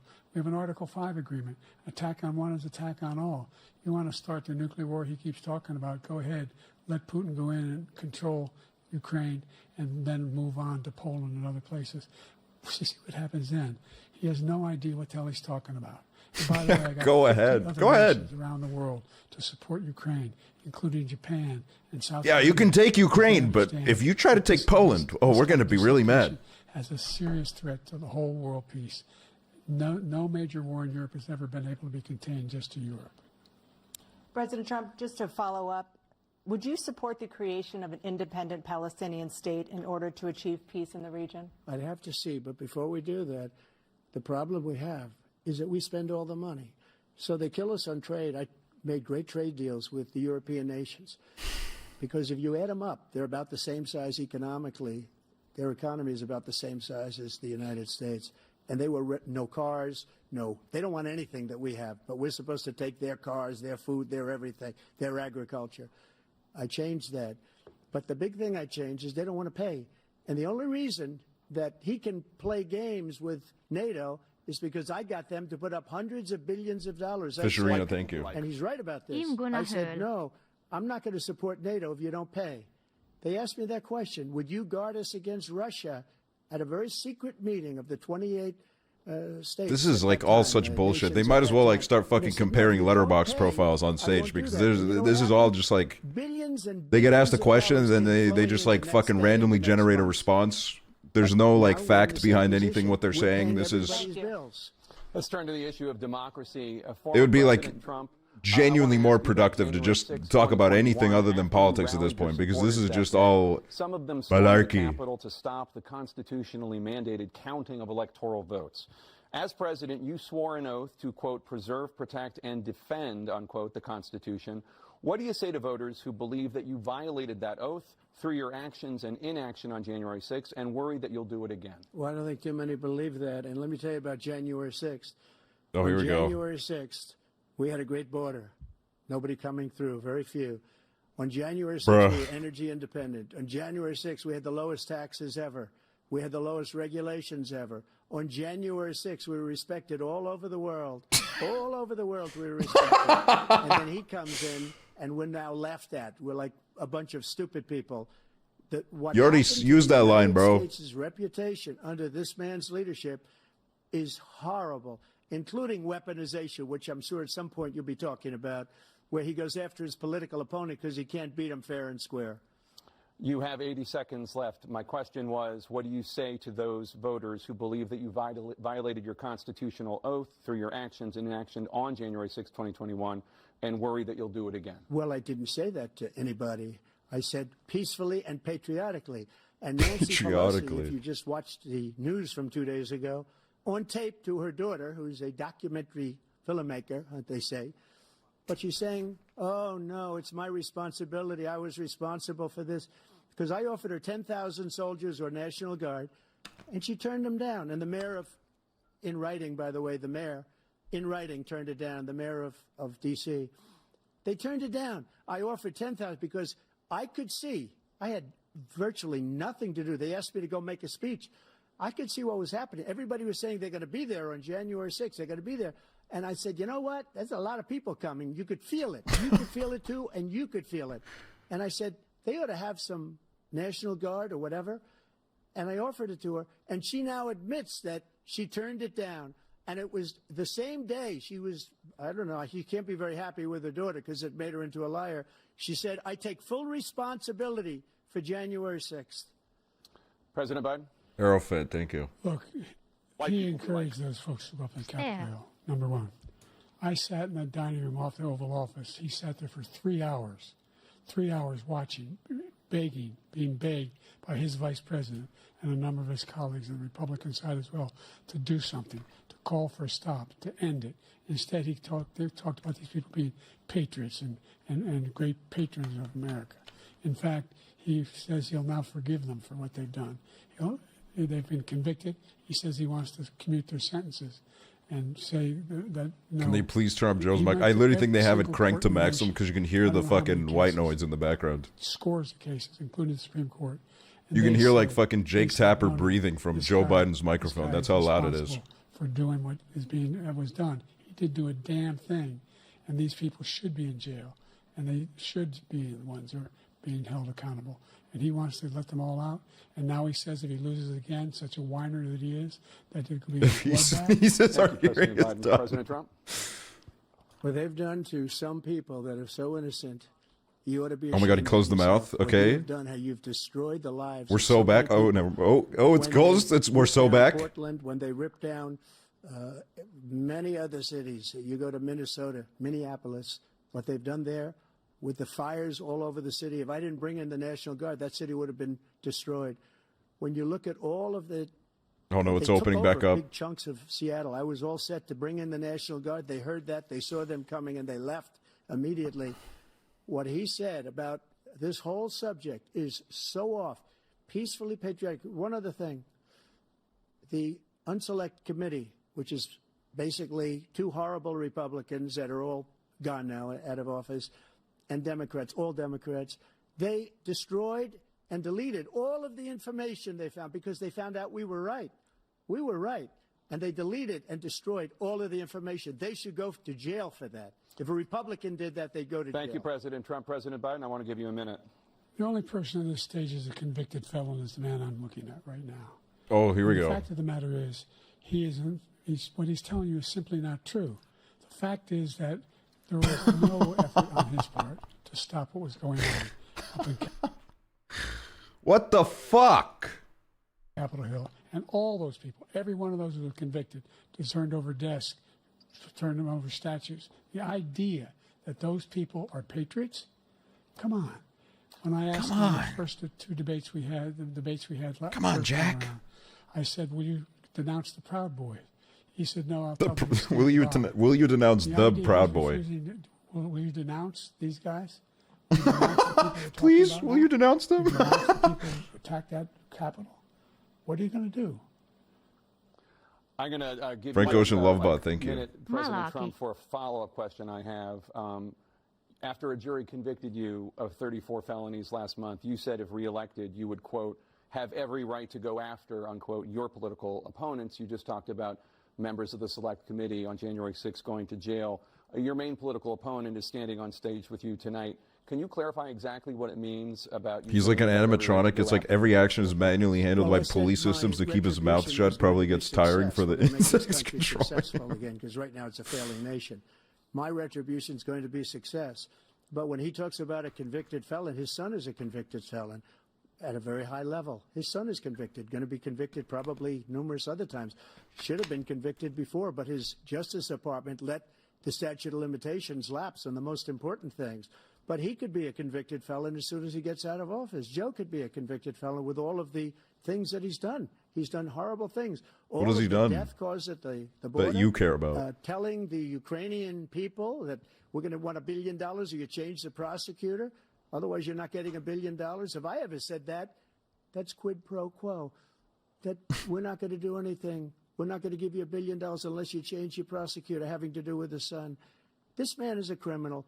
This man, you're lucky. You're lucky. I did nothing wrong. We'd have a system that was rigged and disgusting. I did nothing wrong. Thank you, President Trump. President Biden, you have said, I'm coming right to you, sir. Well, you want to respond? Go ahead. I'll give you a minute to respond. The idea that I did anything wrong relative to what you're talking about is outrageous.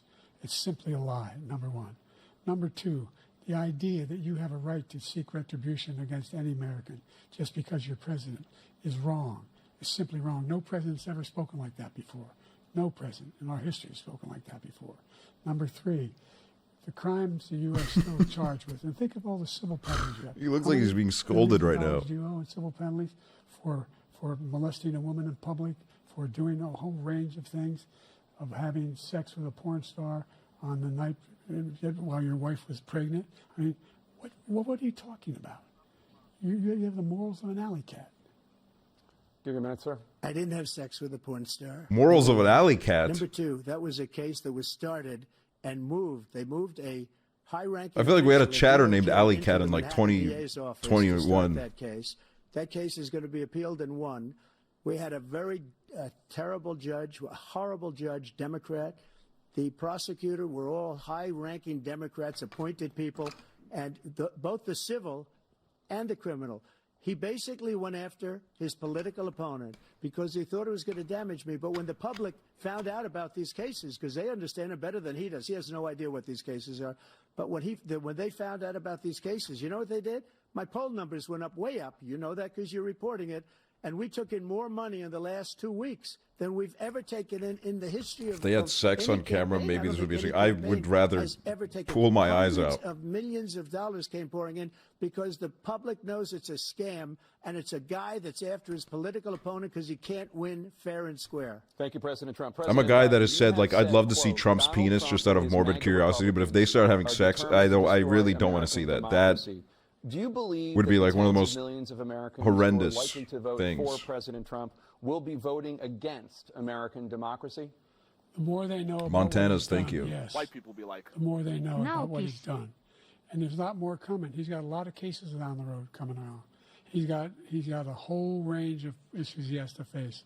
I don't know what the juries will do, but I do know he has a real problem.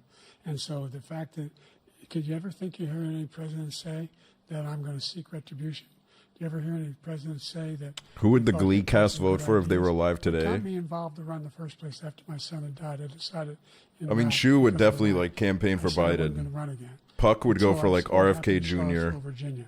People coming out of the woods carrying swastikas on torches, and singing the same anti-Semitic bile they sang when back in Germany. And the young woman got killed. I spoke to the mother, and they asked him. They said, "What do you think of those people? The ones who got killed, the one who tried to stop it, and the ones," he said, "I think they're fine people on both sides." What American president would ever say Nazis coming out of fields carrying torches, singing the same anti-Semitic bile, carrying swastikas were fine people? And this is the guy who says Hitler's done some good things. I'd like to know what they are. The good things Hitler's done, that's what he said. This guy has no sense of American democracy. President Trump.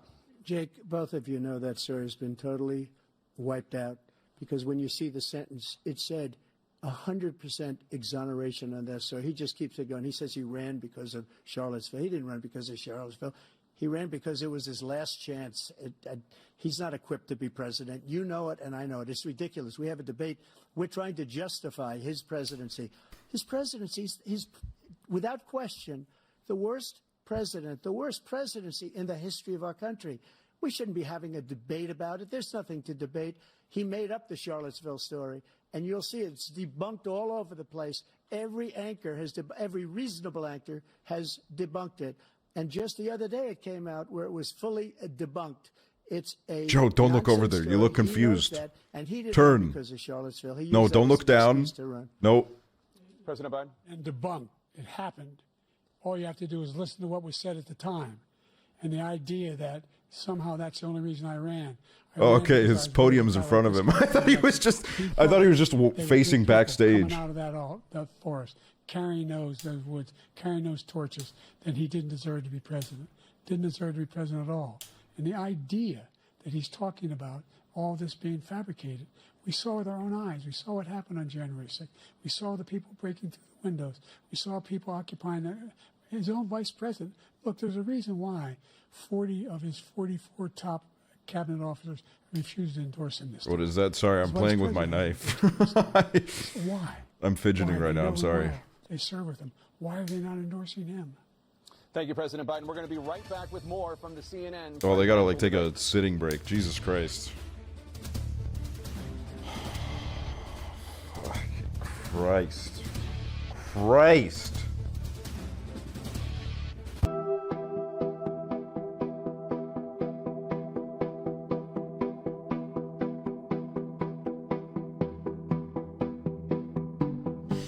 What is this?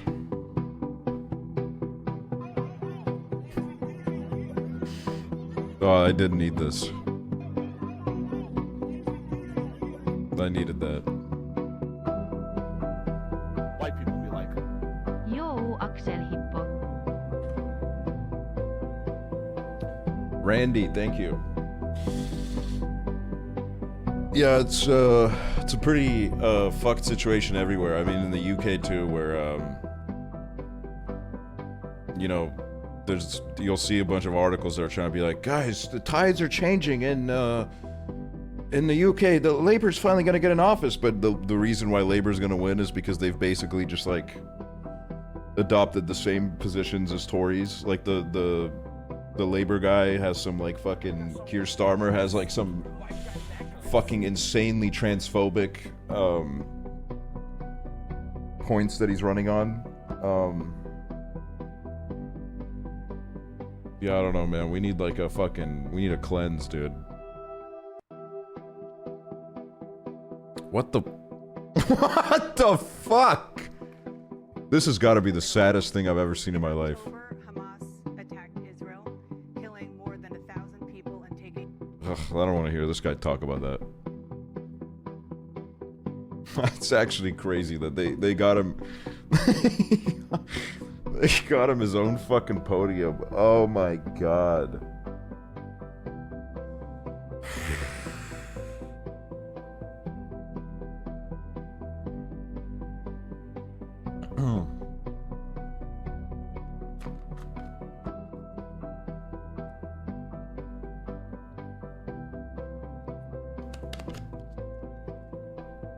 What is this?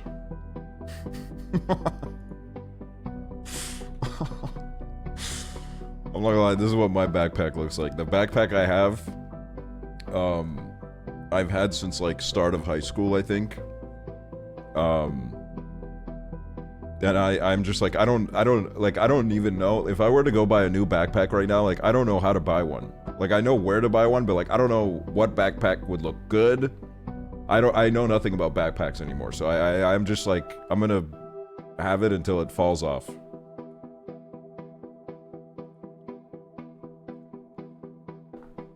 Get a Gucci one? I'm not getting a Gucci one, guys.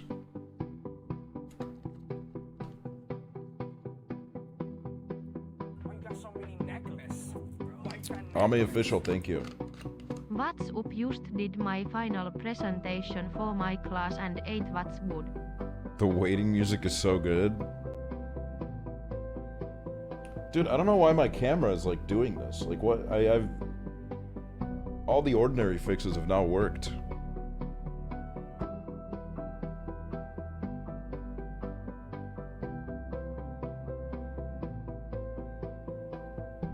It's because it's dark. It's not even true. Welcome back to the CNN. It's a sign you need to change it. From Georgia. Let's talk about persistent New camera challenges coming you faced soon. in your first terms, and you'd certainly face again in a second term. President Biden, while black unemployment dropped to a record low under your presidency, black families still earn far less than white families. Black mothers are still 3 times more likely to die from pregnancy-related causes, and black Americans are imprisoned at 5 times the rate of white Americans. What do you say to black voters who are disappointed that you haven't made more progress? They acknowledge they made a lot of progress, number one. The fact of the matter is there's more small black businesses that have been started than any time in history. Number two, the wages of black unemployment is the lowest level it's been in a long, long time. Number three, we're trying to provide housing for black Americans and dealing with the segregation that exists among these corporations that collude to keep people out of their houses. And in addition to that, we find that the impact on the choice that black families have to make relative to child care is incredibly difficult. When we did the first major piece of legislation in the past, I was able to reduce black child care costs. I cut them in half. We got to make sure we provide for child care costs. We got to make sure, because when you provide those child care protections, you increase economic growth because more people can be in the job market. So there's more to be done, considerably more to be done. But we've done a great deal so far, and I'm not letting up, and they know it. Oh, that's great, Prezzo. You have 49 seconds left. Is that including What do you say me? to black voters who are disappointed with the progress so far? I say I don't blame them for being Fuck you, disappointed. man. Inflation is still hurting them badly. For example, I provided for the idea that any black family, first-time home buyer, should get a $10,000 tax credit to be able to buy their first home so they can get started. I made sure that we're in a situation where all those black families and those black individuals who had to take out student loans that were ballooning, that if they were engaged in nursing, anything having to do with volunteerism, if they paid their bills for 10 years on their student debt, all the rest was forgiven after 10 years. Millions have benefited from that. And we're going to do a whole lot more for black families. Thank you, President Trump. And he caused the inflation. He's blaming inflation, and he's right, it's been very bad. He caused the inflation, and it's killing black families and Hispanic families. And just Andrew about Garfield everybody. Lover, thank you. It's Wonderful, killing yes, people. They pienempi kuin can't buy 3. groceries anymore. They can't. You look at the cost of food where it's doubled and tripled and quadrupled. They can't live. They're not living anymore. He caused this inflation. I gave him a country with essentially no inflation. It was perfect. It was so Oh yeah, it was so alone. perfect, He man. destroyed it with his It was green so new scam, perfect. all this money that's being thrown out the window. He caused inflation. As sure as you're sitting there, the fact is that his big kill on the black people is the millions of people that he's allowed to come in through the border. They're taking black jobs now, and it could be 18, it could be 19, and even 20 million people. They're taking black jobs, and they're taking Hispanic jobs, and you haven't seen it yet, but you're going to see something that's going to be the worst in our history. Thank you. President Biden? There was no inflation when I became president. You know why? The economy was flat on its back. 50% unemployment. He decimated the economy. Absolutely decimated the economy. That's why there was no inflation at the time. There were no jobs. We provided thousands of millions of jobs for individuals who are in all communities, including minority communities. We made sure that they have health insurance. We have covered, the ACA has increased. I made sure that there are $8,000 per person in a family to get written off for health care. But this guy wants to eliminate that. They tried 50 times. He wants to get rid of the ACA again, and they're going to try again if they win. We find ourselves in a position where the idea that we're not doing any, we put more police on the street than any administration has. He wants to cut the cops. We're providing for equity and making sure people have a shot to make it. There's a lot going on, but in inflation, he caused it by his tremendous malfeasance in the way he handled the pandemic. Thank you. Another persistent challenge is the climate crisis. 2023 was the hottest year in recorded history, and communities across The country are confronting the devastating effects of extreme heat, intensifying wildfires, stronger hurricanes, and rising sea levels. Former President Trump, you've vowed to end your opponent's climate initiatives, but will you take any action as president to slow the climate crisis? Well, let me just go back to what he said about the police, how close the police are to him. Almost every police group in the nation from every state is supporting Donald J. Trump. Almost every police group. And what he's done to the black population is horrible, including the fact that for 10 years he called them super predators. We can't, in the 1990s, we can't forget that. he's like, oh, fuck. He called it to him, and they've taken great offense at it, and now they see She's got a flashback. But when they see what I did for criminal justice reform and for the historic black colleges and universities, where I funded them and got them all funded, and the opportunity zones with Tim, as you know, Tim Scott was incredible. He did a great job, great senator from South Carolina. He came to me with the idea, and it was a great idea. It's one of the most successful economic development acts ever in the country, opportunity zones. And the biggest beneficiary are blacks. And that's why we have the best numbers with them in maybe ever. They're saying ever. Okay, so how exactly is this going to stop the climate crisis? He's lost much of the black population because he's done a horrible job for black people. He's also done a horrible job for Hispanics. But wait till you see these millions of people pouring into our country, and they're going to take the jobs, and it's already started, and you haven't seen anything yet. It's a disaster. You 38 seconds left. President Trump, will you take any action as president to slow the climate crisis? So I want absolutely immaculate clean water. And I want absolutely clean air, and we had it. We had H2O. We had the best numbers ever, and we were using all forms of energy, all forms, everything. And yet, during my 4 years... Yeah, bro pulled out the government name for water. That's crazy. Ever. And my top environmental people gave me that statistic just before I walked on the stage, actually. I don't know where the hell he's been. The idea... Yeah, we can tell you haven't looked at him. I've passed the most extensive climate change legislation in history. We find ourselves, and by the way, black colleges. I came up with $15 billion for HBCUs, historic black universities and colleges, because they don't have those.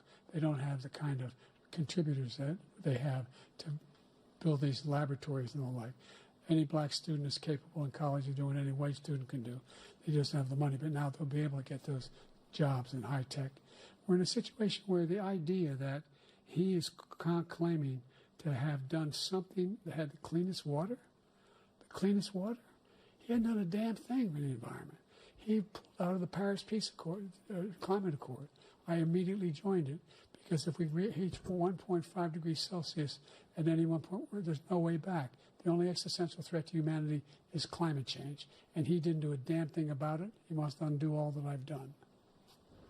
The Paris Accord was going to cost us $1 trillion, and China nothing, and Russia nothing, and India nothing. It was a ripoff of the United States. And I ended it because I didn't want to waste that money because they treat us horribly. We were the only ones. It was costing us money. Nobody else was paying into it. And it was a disaster. But everything that he said just now, I'll give you an example. I heard him say before insulin. I'm the one that got the insulin down for the seniors. I took care of the seniors. What he's doing is destroying all of our medical programs because the migrants coming in, they want everybody. And look, I have the biggest heart on the stage. I guarantee you that. And I want to okay, so his tactic in this is to just say migrants are coming in to every single fucking point. He is destroying Social Security. He used to at least have like a little bit of variety in his fucking little speeches, but now it's just like every single question. The idea is that we, in fact, we were the only ones of consequence. Classic fascist fear-mongering. It's so easy for them to do. Paris Accord. How can we do anything if we're not able to, the United States can't get its under control? One of the largest polluters in the world. Especially when you're going up against this guy. Like, by 2035, we will have cut pollution in half. We have made significant progress, and we're continuing to make progress. We set up a climate corps for thousands of young people who will learn how to deal with climate, just like the Peace Corps. And we're moving in directions that are going to significantly change the elements of cause of pollution. But the idea... Sources tell NBC that Joe Biden is currently battling a cold. Up here and he's really concerned about pollution and about climate. I've not seen any indication of that. And by the way, with regard to prescription drugs, one company agreed that they would reduce the price to $35, which I was calling for, one, voluntarily. I made sure every company in the world, every pharmaceutical company, cannot have to pay. Thank you. And by the way...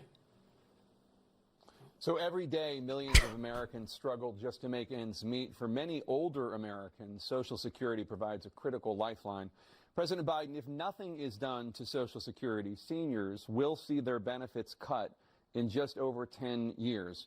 Will you name tonight one specific step that you're willing to take to keep Social Security solvent? Yes, make the very wealthy begin to pay their fair share.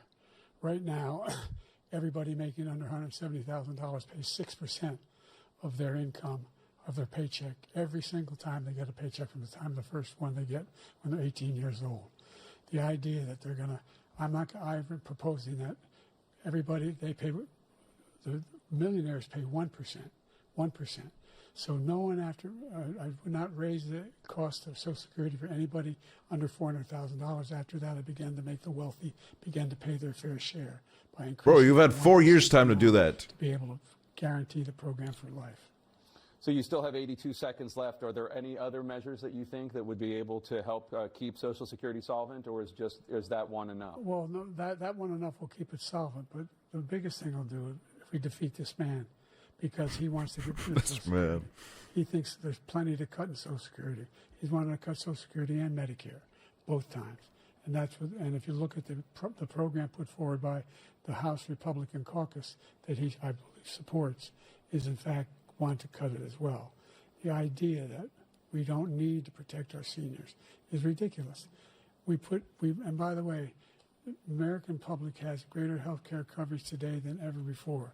And on the ACA, as I said, you're in a circumstance where 400,000 people, 40 million people would not have insurance because they have a pre-existing condition. Only thing that allows them to have that insurance is the fact that they, in fact, are part of the ACA. And by the way, the other thing is, we're in a situation where I talk about education for black communities. I've raised the amount of money for Pell Grants by another $8,000. So anybody making under $70,000 a year is going to be able to get $15,000 toward their tuition. He just doesn't know what he's talking about. Thank you, President Biden. President Trump. So I've dealt with politicians all my life. I've been on this side of the equation for the last 8 years. I've never seen anybody lie like this guy. He lies. I've never seen it. He can look you in the face. About so many other things, too. And we mentioned the laptop. We mentioned Russia, Ukraine. Everything he does is a lie. It's misinformation and disinformation. The losers and suckers story that he made up is a total lie on the military. It's a disgrace. But Social Security, he's destroying it because millions of people are pouring into our country, and they're putting them onto Social Security. They're putting them onto Medicare, Medicaid. They're putting them in our hospitals. They're taking the place of our citizens. What they're doing to the VA, to our veterans, is unbelievable. Our veterans are living in the street, and these people are living in luxury hotels. He doesn't know what he's doing, and it's really coming back. I've never seen such anger in our country before. President Biden?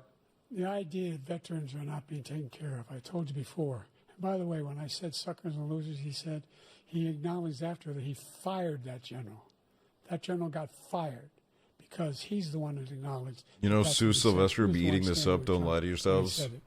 Number one. Number two. Sue would vote for Trump. It's the unfortunate reality. All these millions and millions, the way he talks about it, illegal aliens are coming into the country and taking away our jobs. Sue would be his fucking running mate.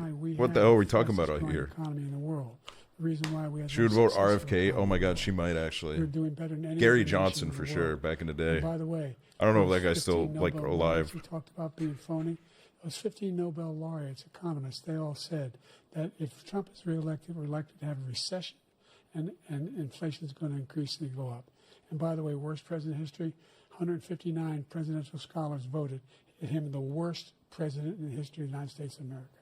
President Biden, thank you so much. Let's turn to the cost of child care, which many American families struggle to afford. President Trump, both you and President Biden have tried to address this issue, but the average cost of child care in this country has risen to more than $11,000 a year per child. For many families, the cost of child care for 2 children is more than their rent. In your second term, what would you do to make child care more affordable? Just to go back, the general got fired because he was no good. And if he said that, that's why he made it up. But we have 19 people that said I didn't say it, and they're very highly respected, much more so than him. The other thing is... I'm crying. He kept starting a sentence. And by the way, I've never seen him fire Biden people. talks like my Letterboxd reviews in Comey 2021. no good. I fired a lot of the top people at the FBI, drained the swamp. They were no good. Not easy to fire people. You'd pay a price for it, but they were no good. I inherited these people. I didn't put him there. I didn't put Comey there. He was no good. I fired him. This guy hasn't fired anybody. He never fires. He should have fired every military man that was involved with that the Afghanistan horror show, the most embarrassing moment in the history of our country. He didn't fire. Did you fire anybody? Did you fire anybody that's on the border that's allowed us to have the worst border in the history of the world? Did anybody get fired for allowing 18 million people, many from prison? This guy does not give a fuck about child care. He doesn't even fucking give a shit. Did you fire anybody that allowed our country to be destroyed? Joe, our country is being destroyed as you and I sit up here and waste a lot of time on this debate. This shouldn't be a debate. He is the worst president. He just said about me because I said it. But look, he's the worst president in the history of our country. He's destroyed our country. Now all of a sudden he's trying to get a little tough on the border. They asked him about child care and he was like, "Oh fuck, I don't know. Let me just fucking bring up Afghanistan again." A little bit, like this much. It's insignificant. He wants open borders. He wants our country to either be destroyed or he wants to pick up those people as voters. And I don't think we just can't let it happen. If he wins this election, our country doesn't Nothing have a either of them chance, say not means even a anything to me. chance No, yeah, it's all of fucking coming out of empty this bullshit. rut. We probably won't have a country left anymore. That's how bad it is. He's the Like, worst especially when they go at each other, it's like, yeah, true, yeah, and then you realize, oh wait, they're the same person. Country in the world, we're the United States of America. There's nothing beyond our capacity. We have the finest military in the history of the world, the finest in the history of the world. No one thinks we're weak. No one wants to screw around with us. Nobody. Number one. Hey, I'll screw around with you. The idea that we're talking. Wait, about that made it seem like I want to have sex with them. I don't want to have sex with them. I want Look it to. up. Go I was making a online. joke about how 159, I'll take you guys on. 58, don't hold me the exact number. Presidential historians, they've had meetings and they voted who's the worst president in American history. One through best to worst. They said he was Even the weirder. worst Okay, like of American history. That's a fact. I'm not interested in That's not- either of that's these not men. Conjecture. He can argue they're wrong, but that's what they voted. The idea that he is doing anything to deal with child care, he did virtually nothing to child care. We should significantly increase the child care tax credit. We should significantly increase the availability of women. Who is closer to your type, be honest? And we should encourage businesses to hold. I think they're both very far. President Biden. President Trump, the question was about what would you do to make child care more affordable, if you want to take your minute. Just so you understand, we have polling, we have other things that they rate him the worst because what he's done is so bad. And they rate me, I'll show you, I will show you, and they rate me one of the best, okay? And if I'm given another 4 years, I will be the best. I think I'll be the best. Nobody's ever created an economy like us. Nobody ever cut taxes like us.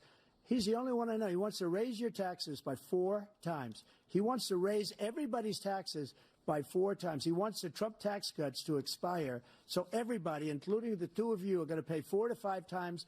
Nobody ever heard of this before. All my life, I'd grow up and I'd see politicians talking about cutting taxes. When we cut taxes, as I said, we did more business. Apple and all these companies, they were bringing money back into our country. The worst president in history by far, and everybody knows it. President Biden? Look, the fact of the matter is that he's dead wrong about, he's increased the tariff. He's looking at his dick. No, literally, he looks like he's unzipping his pants right now. Taxes on middle-class people. I said I'd never raise a tax on anybody making less than $400,000. I didn't. But this tariff is 10% tariffs. Everything coming into the country, you know what the economists say? That's going to cost the average American $2,500 a year more. I'm trying to read the subtitles and they just have no idea what's going on. Food and all the things that we're importing. Number 2, he's in a situation where he talks about how he is not raised. They're delayed. Yeah, I'm accounting for that, and then it gets to the part I'm like, I don't think he said like at least 7 out of 8 of those words. Over the next 10 years, which is going to fundamentally bankrupt the country. You had the largest deficit of any president in American history. Number one. Number two, you have not, in fact, made any contact, any progress with China. We are the lowest trade deficit with China since 2010. Thank you, President Biden. You lost Thank you, President Biden. Let's discuss an epidemic impacting millions of Americans that both of you have made a top priority in your first term, the opioid crisis. And for both of you, the number of overdose deaths in this country has gone up. Under your term, it went up. Under your term, it has gone up. Former President Trump, despite the efforts that both of you have made, more than 100,000 Americans are dying from overdoses every year. Primarily, it's like after we watch a movie and I want to be in a call alone. Right now in the throes of addiction who are struggling to get the treatment they need. To finish up, we now have the largest deficit in the history of our country under this guy. It's the only way streamers know how to commentate on politics. Yeah, this is like the time where paid by China. He's a Manchurian candidate. this is like Balatro. This doesn't make any fucking sense. But do you notice he never took out my tariffs because we bring in so much money with the tariffs that I imposed on China. He never took them away. He can't because it's too much money. It's tremendous. Whoa! Steel industries, and there was more to come, but he hasn't done that. Who the hell was that? Cut the tariffs because he can't, because it's too much money. But he's got the largest deficit that was you? No. Of our country, and he's got the worst situation with China. China's going to own us if you keep allowing them to do what they're doing to us as a country. They are killing us as a country, Joe, and you can't let that happen. You're destroying our country. So, President Trump, you have 67 seconds left. The question was, what are you going to do to help Americans in the throes of addiction right now who are struggling to get the treatment they need? Jake, we were doing very well at addiction until the COVID came along. We had the 2.5, almost 3 years of like nobody's ever had before, any country, in every way. And then we had to get tough. And it was the drugs pouring across the border it started to increase. We got great equipment. We bought the certain dog that's the most incredible thing that you've ever seen, the way they can spot it. We did a lot, and we were getting very low numbers, very, very They got one dog? Then he came along. The numbers, have you seen the numbers now? It's not only the 18 million people that I believe is even low because the gotaways, they don't even talk about gotaways. But the numbers of the amount of drugs and human trafficking in women coming across our border, the worst thing I've ever seen. We got the most beautiful dog, golden retriever. Markiplier. Markiplier has this dog. Her name is Chica. She'll sniff anything out. President Trump, thank you. President Biden? Fentanyl and the byproducts of fentanyl went down for a while. And I wanted to make sure we use the machinery that can detect fentanyl. These big machines that roll over everything that comes across the border. And it costs a lot of money. That was part of this deal we put together, this bipartisan deal. More fentanyl machines, more be able to detect drugs, more numbers of agents, more numbers of all the people at the border. And when we had that deal done, he called his Republican colleagues and said, don't do it. It's going to hurt me politically. No, he never argued it's not a good bill. It's a really good bill. We need those machines. We need those machines. And we're coming down very hard in every country in Asia in terms of precursors for fentanyl. And Mexico is working with us to make sure they don't have the technology to be able to put it together. That's what we have to do. We need those machines. Thank you, President Biden. President Trump, and again, the question is about Americans in the throes of addiction right now struggling to get the treatment they need. Well, this does pertain to it. He ended Remain in Mexico. He ended catch and release. I made it catch and release in Mexico, not catch and release here. We had so many things that we had done, hard negotiations with Mexico, and I got it all for nothing. It's just like when you have a hostage. We always pay $6 billion for a hostage. Every time we say it's a hostage. Now we have a hostage, a Wall Street Journal reporter, I think a good guy, and he's over there because Putin is laughing at this guy, probably asking for billions of dollars for the reporter. I will have him out very quickly, as soon as I take office. Before I take office, I said by literally as soon as I win the election, I will have that reporter out. Joe was pissing. No, I was literally going to say he's me at the urinal. But Putin's probably asking for billions and billions of dollars because this guy pays it every time. We had 2 cases. We paid $6 billion for 5 people. I got 58 people out, and I paid essentially nothing. Thank you, President Trump. Dana? Let's turn to concerns that voters have about each of you. President Biden, you would be 86 at the end of your second term. How do you address concerns about your capability to handle the toughest job in the world? 86 is crazy. Well, first all of right, this is going to be good. I spent half my career being criticized being the youngest person in politics. I was the second youngest person ever elected to the United States Senate, and now I'm the oldest. This guy's 3 years younger and a lot less competent. I think that just look at the record. Look at what I've done. Look how I've turned around the horrible situation he left me. As I said, 15 million new jobs, 800,000 manufacturing jobs, more investment in America.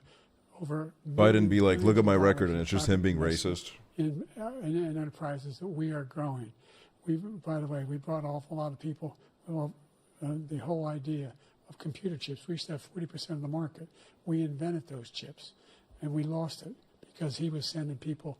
What are they going to put a chip inside you? How the fuck does this? And bring home a product. What does this mean? What are you talking about? I convinced Samsung to invest billions of dollars here in the United States, and they're guess what?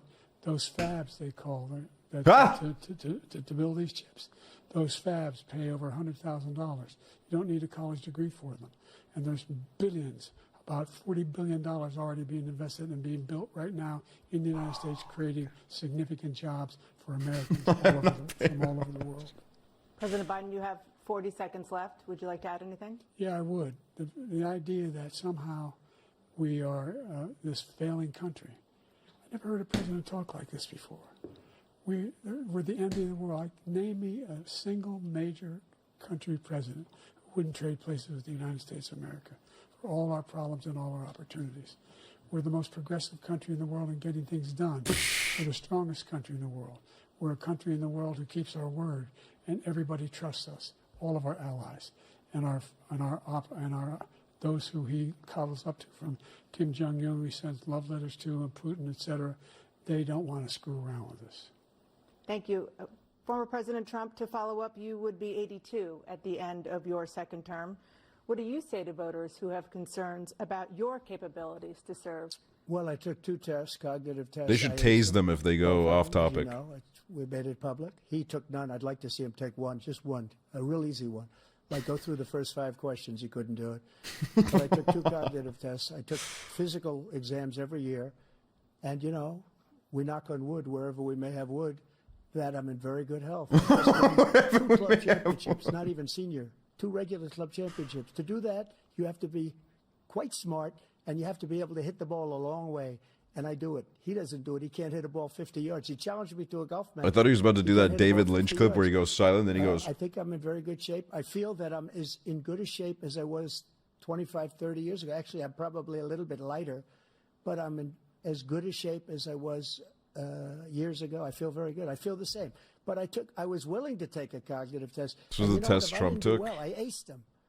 Dr. a great guy when he was White House doctor. And then I took another one, a similar one.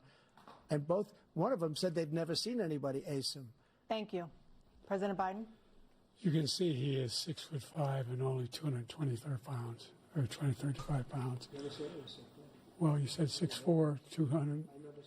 Well, anyway, that's what anyway, just take a look at what he said. Sorry, me and James arguing about our heights. Look, I'd be happy to have a driving contest with him.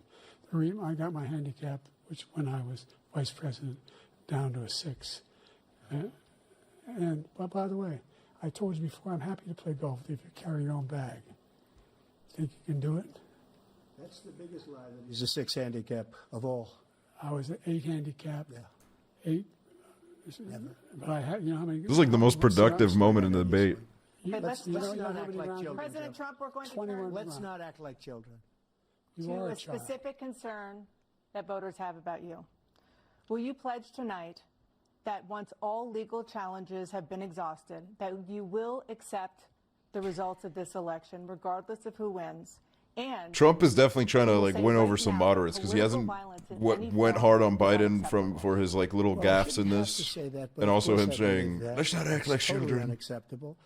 And if you would see my statements that I made on Twitter. Let's not do it, guys. And also my statement that I made in the Rose Garden, you would say it's one of the strongest statements you've ever seen. In addition to the speech I made in front of, I believe, the largest crowd I've ever spoken to. And I will tell you, nobody ever talks about that. They talk about. He said Twitter yikes. Oh my God, he's about to lose his biggest supporter. And in many cases were ushered in by the police. And as Nancy Pelosi Elon Musk said, is going to all of a sudden be all out. Loud and clear. But the answer is, if the election is fair, free, and I want that more than anybody. And I'll tell you something. I wish he was a great president, because I wouldn't be here right now. I'd be at one of my many places enjoying myself. I wouldn't be under indictment because I wouldn't have been his political opponent, because he indicted me because I was his opponent. I wish he was a great president. I would rather have that. I wouldn't be here. I don't mind being here. But the only reason I'm here is he's so bad as a president that I'm going to make America great again. We're going to make America great again. We're a failing nation right now. We're a seriously failing nation. And we're a failing nation because of him. His policies are so bad. His military policies are insane. They're insane. I love reading the question on the screen and being like, oh, this is just not related at all. And we're closer to World War III than anybody can imagine. We are very, very close to World War III, and he's driving us there. And Kim Jong-un and President Xi of China, Kim Jong-un of North Korea, all of these, Putin, they don't respect him. They don't fear him. They have nothing going with this gentleman, and he's going to drive us into World War III. You want a World War III, let him follow and win, and let Putin say, do what you want, NATO. Just do what you want. There's a thing called Article 5. An attack on one is an attack on all, and required response. The idea, I can't think of a single major leader in the world who wouldn't trade places with the job I've done and what they've done. Because we are a powerful nation. We have wonderful peace. It's because of the people, not me. It's because of the American people. They're capable of anything, and they step up when they're needed. And right now, we're needed. We're needed to protect the world because our own safety is at stake. And again, you want to have a war, just let Putin go ahead and take Kyiv, make sure they move on, see what happens in Poland, Hungary, and other places along that border. Then you have a war. President Trump, as I come back to you for a Please mention Estonia, please. The question was, will you accept the results of this election, regardless of who wins? Just to finish what he said, if I might, Russia, they took a lot of land from Bush. They took a lot of land from Obama and Biden. They took no land, nothing from Trump, nothing. He knew not to do it. Not going to play games with me. He knew that. I got along with him very well, but he knew not to play games. He took nothing from me. But now he's going to take the whole thing from this man right here. That's a war that should have never started. It would have never started ever with me. And he's going to take Ukraine. And, you know, you asked me a question before, would you do this with? He's got us in such a bad position right now with Ukraine and Russia, because Ukraine's not winning that war. He said, I will never settle until such time. They're running out of people. They're running out of soldiers. They've lost so many people. It's so sad. They've lost so many people, and they've lost those gorgeous cities with the golden. Guys, I don't think he's going to accept the result. All because of him and stupid decisions. Russia would have never attacked if I were president. Trump, the question was, will you accept the results of the election, regardless of who wins? Yes or no, please. If it's a fair and legal and good election, absolutely. I would have much rather accepted these, but the fraud and everything else was ridiculous. And if you want, we'll have a news conference on it in a week, or we'll have another one of these in a week. But I will absolutely, there's nothing I'd rather do. It would be much easier for me to do that than I'm running again. I wasn't really going to run until I saw the horrible job he did. He's destroying our country. I would be very happy to be someplace else in a nice location. Oh, he's so brave. The sacrifices he's making for us, guys. No political opponents. He's sacrificing himself for the good of the world. But unfortunately, it's driven up my numbers and driven them up to a very high level because the people understand it. Well, let's see what your numbers are when this election is over. Let's see. You're a whiner. When you lost the first time, you continued, you appealed and appealed to courts all across the country. Not one single court in America said any of your claims had any merit. state or local, none. But you continue to provoke this lie about somehow there's all this misrepresentation, all this stealing. There is no evidence of that at all. And I tell you what, I doubt whether you'll accept it because you're such a whiner. The idea if you lose again, you accepting anything, you can't stand the loss. Something snapped in you when you lost the last time. We'll be right back with more from the CNN presidential debate. Live. He really said, bro, you haven't been acting like yourself.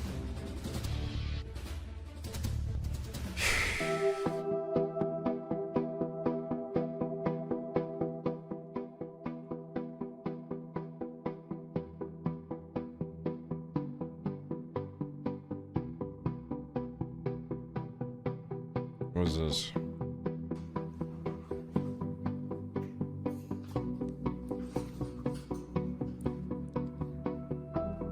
I gotta turn this fucking...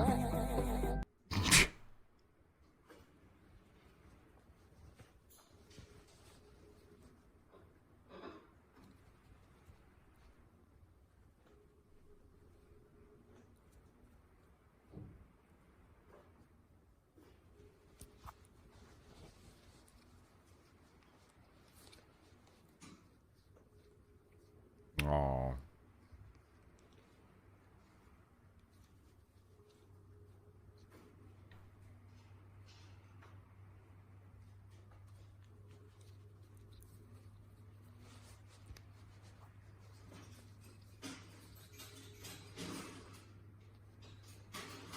That bird's eye is staring into my fucking soul.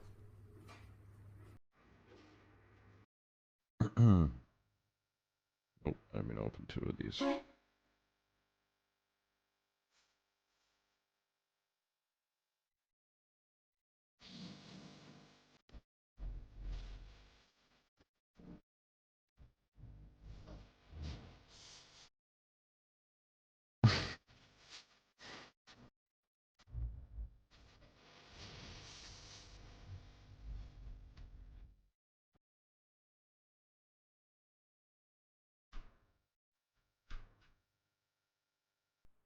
This is so funny.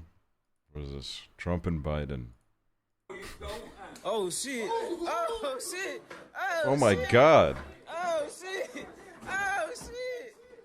Oh shit! Oh shit! Oh shit! I've never seen two people that old fight before. That's fucking crazy. I didn't know it could happen.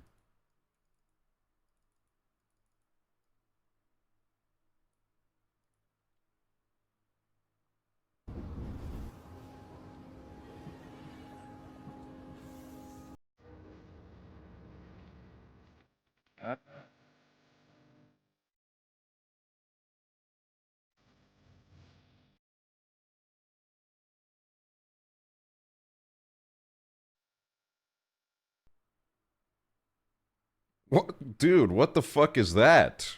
What? What in the fuck?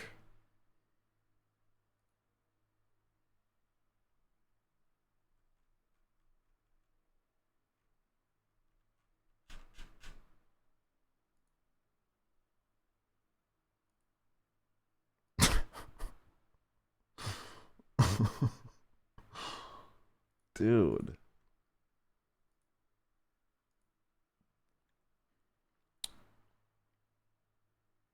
Oh my god. Dude. Holy fuck. Holy fuck.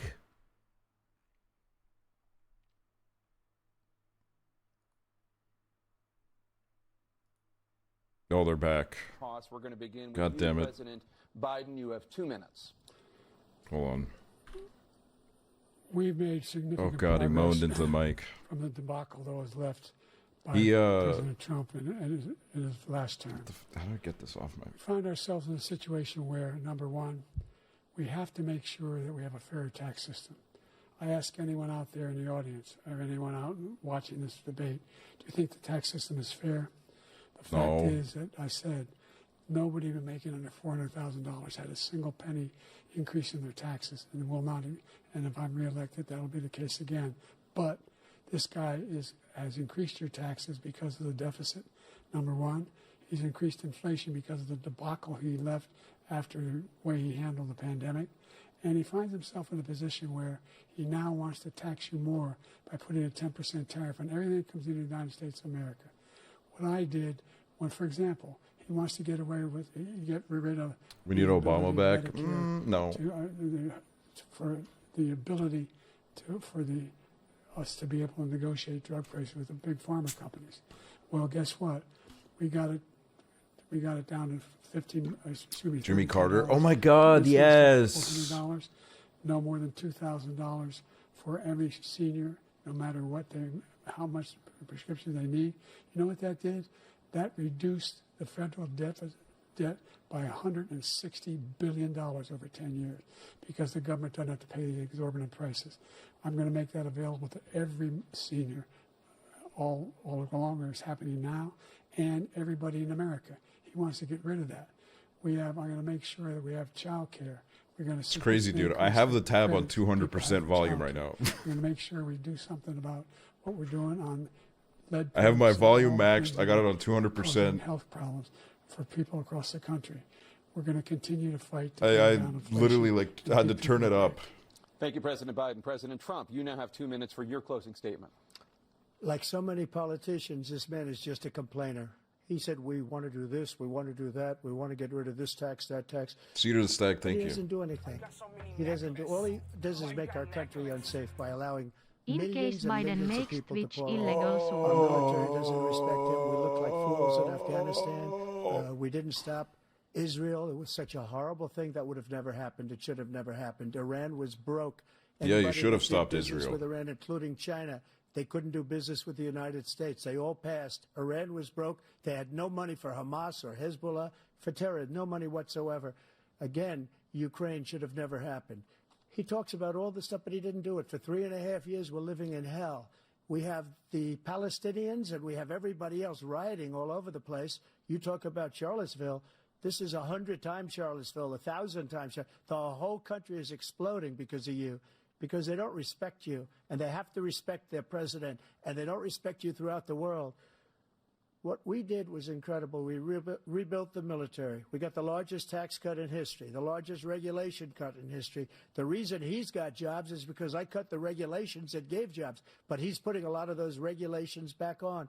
All of the things that we've done, nobody's never seen anything like. Even from a medical standpoint, right to try, where we can try space-age materials instead of going to Asia or going to Europe and trying to get when you're terminally ill.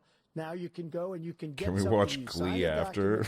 Dude, for 42 years. We can't go from this to Glee. We can't do it. It was incredible choice for our soldiers, where our soldiers, instead of waiting for 3 months to see a doctor, can go out and get themselves fixed up and readied up and take care of themselves, and they're living, and that's why I have the highest approval rating in the history of the VA. Aksel, so all of these things, we're in a failing nation, but it's not going to be failing anymore. We're going to make it great again. Thank you, former President Trump, President Biden. Stay with us because we have full analysis of this debate. Anderson Cooper and Aaron Burnett. Oh, yeah, I've got to stick around for that. Oh.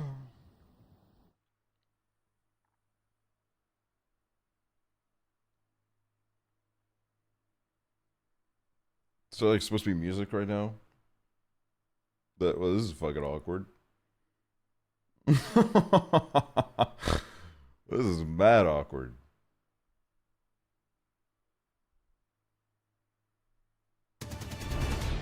Jeez Louise, man.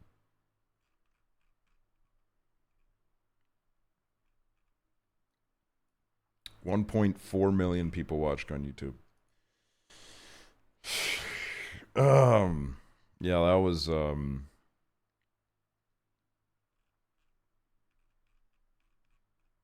that was fucking nothing. As to be expected.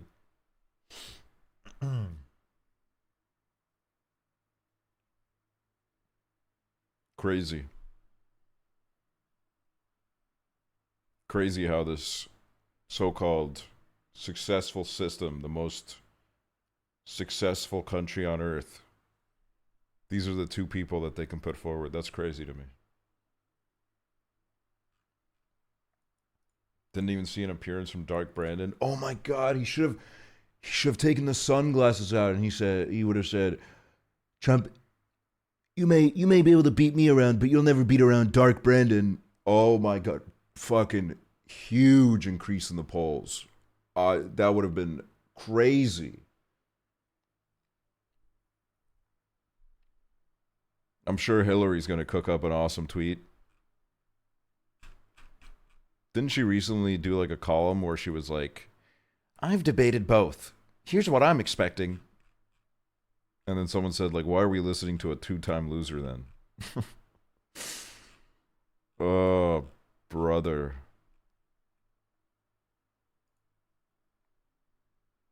Okay, this is fucking... this is... Jesus Christ, man.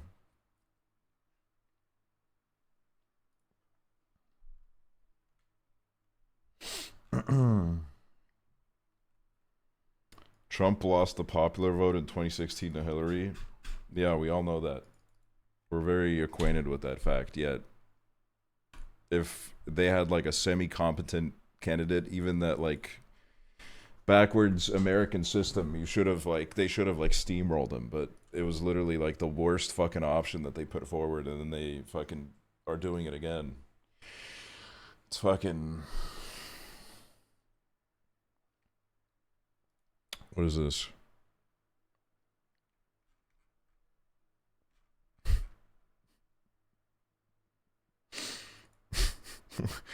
Are you promoting your own tweets?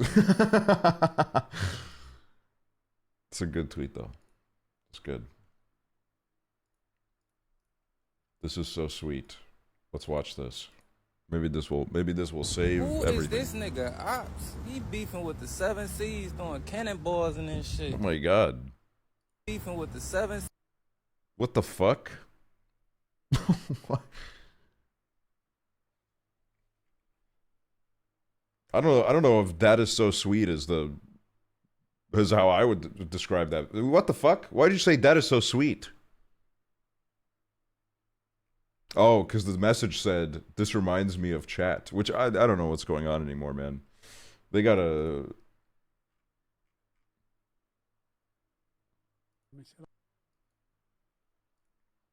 Donald Trump is a sucker and a loser. Oh, let's see this awesome own. And he told me, he said, I don't want to go in there because they're a bunch of losers and suckers. My son was not a loser, was not a sucker. You're the sucker. You're the loser. President. He's like, yes, yes. Yes, yes. That reps like 3 chatters max. Hey, shout out to all the chatters that have a cannonball-sized hole on the side of their car. You know, we're with you and we think about you. We don't ever forget you. Even when we're laughing, we're always keeping you in our mind.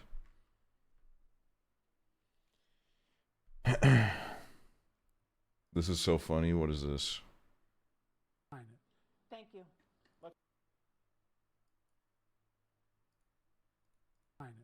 Thank you. Let's turn now to the issue of immigration and border security. A record number of migrants have illegally crossed. Let's turn now to the issue of border security. Dude, who's that motherfucker with the annoying ass laugh in the debate studio? What the fuck is that shit? They shouldn't have people laughing in there.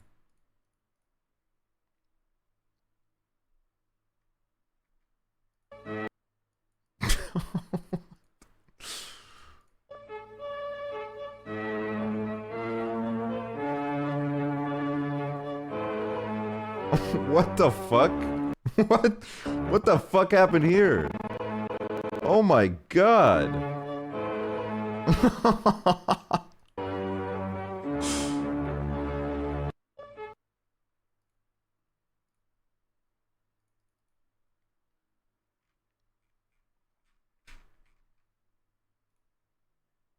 Beautiful romantic movie. Very important. All right. I was wondering, growing up, what were your favorite romantic films? That's a great question. I was like 18, 19 when Blue Valentine came out, and that was pretty romantic. Also, Blue Valentine is crazy. Good movie though. Really sad. quite romantic. God, no, it's not romantic at all, is it? Actually, before they start to hate There's moments that are romantic, and then like 75% of the movie, you're like, oh my god. each other. It's really romantic. Okay, good. Notting Hill as well. Yeah. Oh, Notting Hill, classic. I think I started getting into like a deep David Lynch phase when I was kind of starting to create opinions of my own, and for some reason that was like the height of romance for me. It's like Dennis Hopper. It's the one where he cries over Remy from Ratatouille. Oh yeah, that's so what it says in the title. No, I'm kidding, not that bit, but this kind of blocky American dream image of romance was always really exciting. Sorry, my dog is moving. You look like you have the cutest dog. I do. I need a dog so bad. Correct about that. Who watched that, Jay? You can stop watching it. Oh. I thought the Remy moment was going to come up. Oh, a Liam clip, guys. Oh, I just wasted points. Oh, no, that sucks, but I've never been happier to see this picture in my life.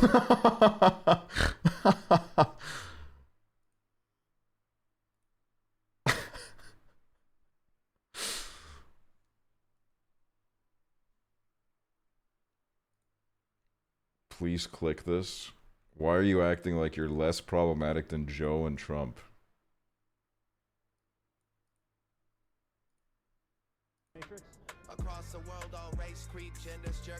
Wait. Bro. It's really small on the screen so you can't see it, but the glasses fog. I hate when I see a clip and I don't even realize it was happening in the moment. Wait.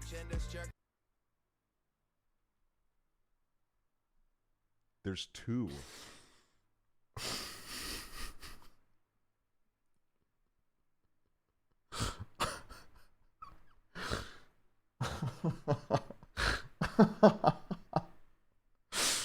Like, why did you say it like that? I don't know, man. I didn't realize the word gender was on the screen, okay? When I see a Estonian flag, I go blind. I tunnel vision. I see, oh my god. Oh my god. But why is there two? Of the flag.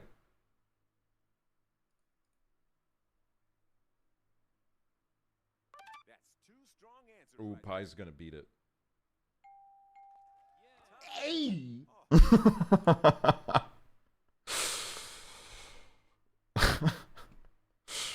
literally thought you were talking about gender this whole time. You thought just out of nowhere on my stream, I was like, guys, by the way, there's only two genders, okay? There's only two. And then I just move on. I think that would be like kind of fucking crazy.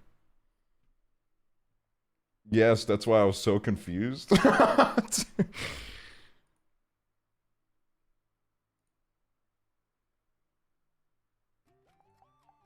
Cupboard. Gotta put those plates somewhere, am I right, ladies? I understand how me saying ladies in that situation could be construed as misogynistic. I meant I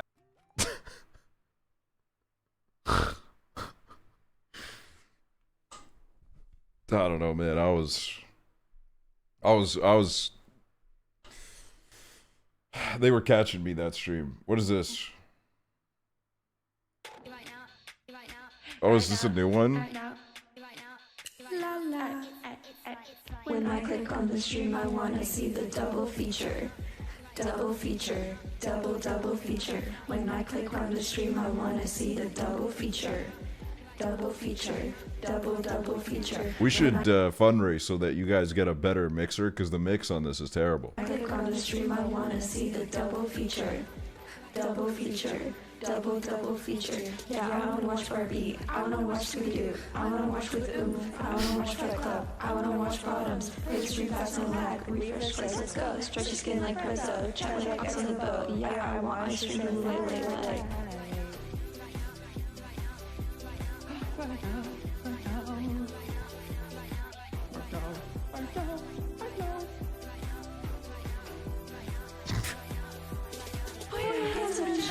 Yeah, I'm gonna watch all night, that's right.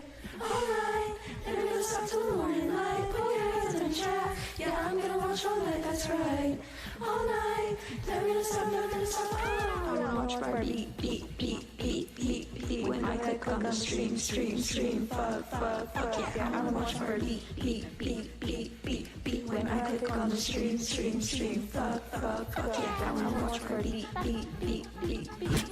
When I click on the stream, fuck yeah. I wanna watch Barbie, beat, beat, beat, beat, beat. When I click on the stream, fuck yeah. Put your hands in the chat, yeah, I'm gonna watch all night, that's right. All night, never gonna stop till the morning light. Put your hands in the chat, yeah, I'm gonna watch all night, that's right. All night, never gonna stop, never gonna stop.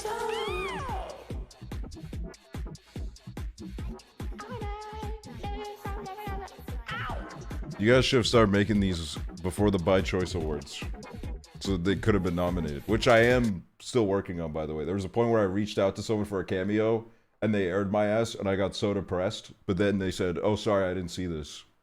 So we're so back, guys. We're so back. I wanna watch Barbie. When I click on the stream, I wanna watch Barbie. When I click on the stream. There's more. There's another one. Oh my god. Dude, this has 2 people on it.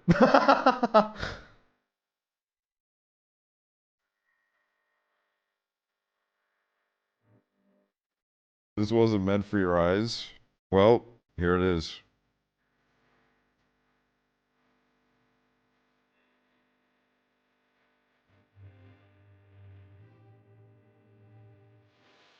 Look at so bad and Cody's name, Jake Johnston and the receiver.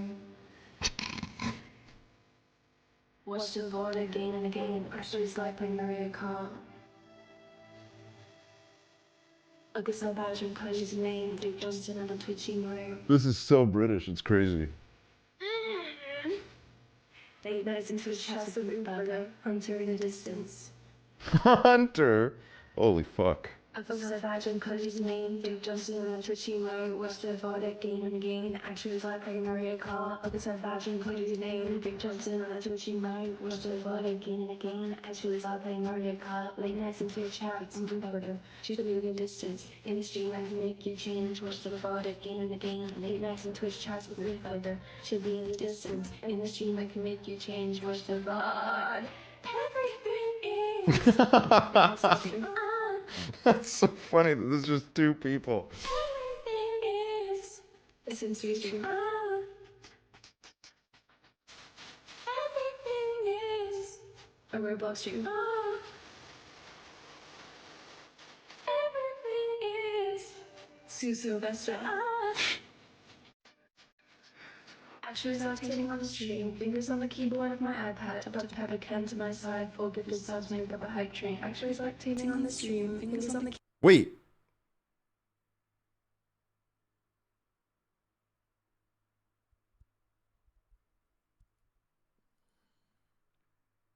Anyways, is it true that 4 gifted subs make up a hype train? Can we try that out?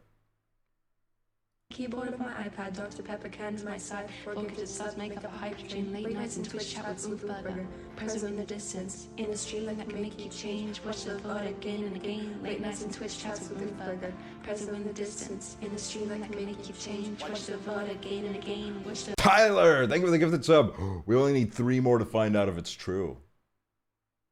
VOD again and again, watch the VOD again and again, watch the VOD again and again, watch the VOD again and again, watch the VOD again and again, watch the VOD again and again, watch the VOD again and again, watch the VOD again and again, watch the VOD again and again, watch the VOD again and again, watch the VOD again and again, watch the VOD again and again, watch the VOD again and again, watch the VOD again and again. Half of us are unemployed. Why in the debate they didn't address the unemployment rate? Sorry, I'm having like a Joe Biden moment. I don't know what's going on. Why didn't fuck it, man, I don't give a fuck.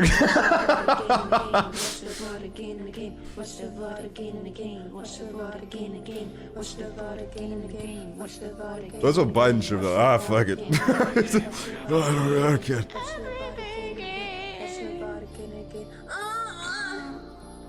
Okay, we're done. No, that's.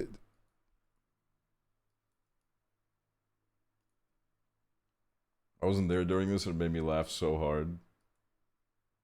With the COVID, excuse me, with dealing with everything we have to do with, look, if Oh my God. we finally beat Medicare. Thank you, President. He's quivering.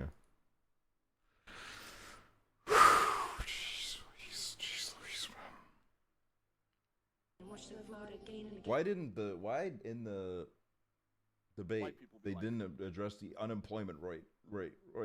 Sorry, I'm having. I don't know what's going on. Dude, that was fucking crazy. What the hell? Oh my God. Maybe I need to go see somebody. Wait, we got a gifted sub as well. Ariana! Ariana! I thought you were singing. No, dude. I just have problems.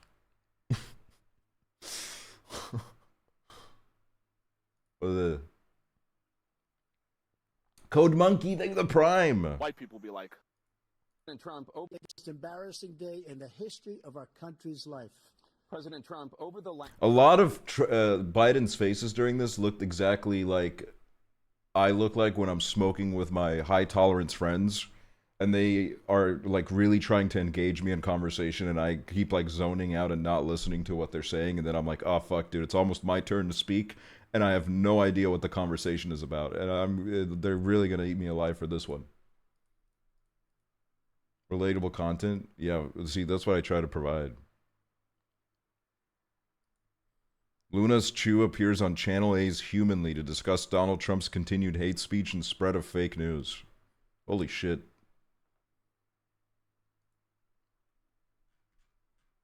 That's real? Yeah, I low-key did have to check if it was poo base or whatever, but we're good. We're good, y'all.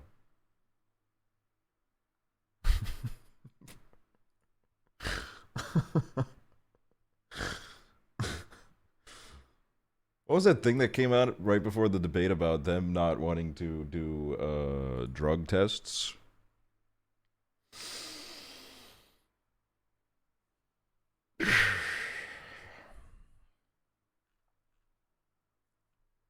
Yeah, I don't know, man. This is... I think both of them being gone is awesome. One of them is much more significantly gone. Fat Jesus thing with the 2 months. I liked how as soon as the debate ended, the viewership went down by like 30 viewers, which means that there were people here that like just came here for my riveting political commentary. I thought I was gonna like speak more during it, but I'm not gonna lie, like as soon as Biden said his first words, it's like a rock hit my stomach. I was just so... I was stunned. It was literally like a Will Schuester solo performance. I just couldn't... I couldn't be present for it.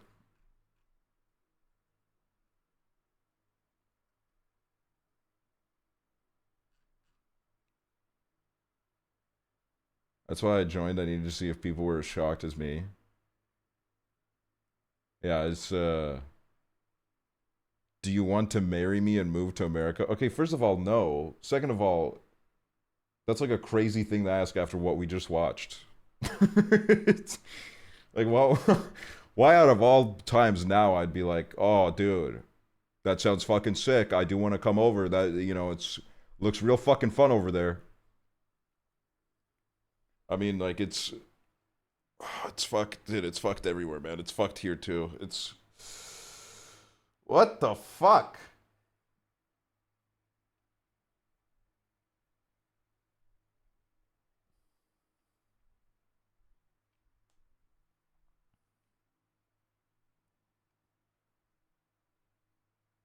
I'm giving you money.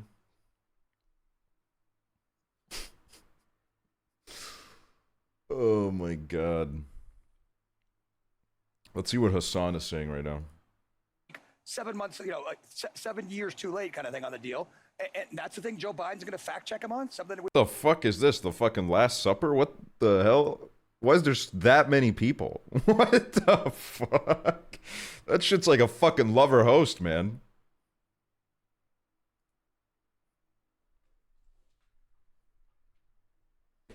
How do I stop comparing everything to Twitch? How do I do that, guys? I think I am too old to be doing this. Log off.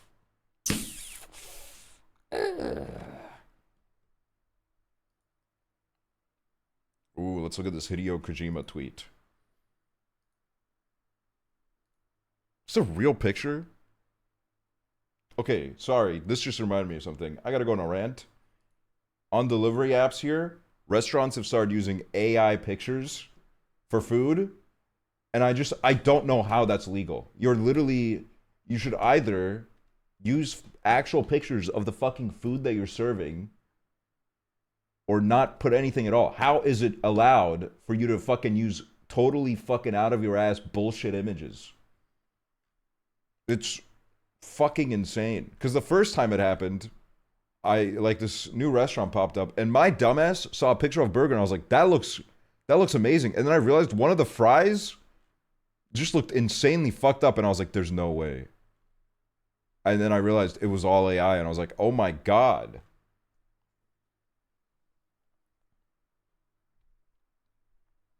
Technically, isn't all the food and advertising like fake or am I misremembering? Well, yeah, that's true. But here at least, most restaurants, you can tell like the pictures they've used were taken like in-house. They got some kind of fucking photographer or some shit. Some of them just take a picture with their Samsung and the meal looks like total fucking shit. But I'm like, okay, you know what? I trust you though, because you put the lighting is fucking horrible. It looks like somebody vomited all in the bowl. But you know what? This is the real deal. I fuck with this. I respect you for putting this out there. You know, it kind of has like a mom and pop feel to it, where I know I'm getting an authentic family meal because like probably the 60-year-old that owns the business was like, I'm just gonna, we don't need to get a photographer. Let me just take a picture with my fucking Huawei phone. But, oh, dude, it just, it's fucking crazy, man. Estonian advertisers have embraced AI so fucking quick. It's fucking insane, man. It's just,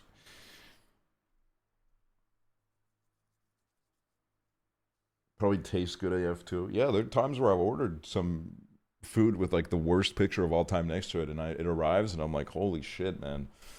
This might be like top 5 meals I've ever had, which is an exaggeration usually, but you know, it's just how I feel in the moment.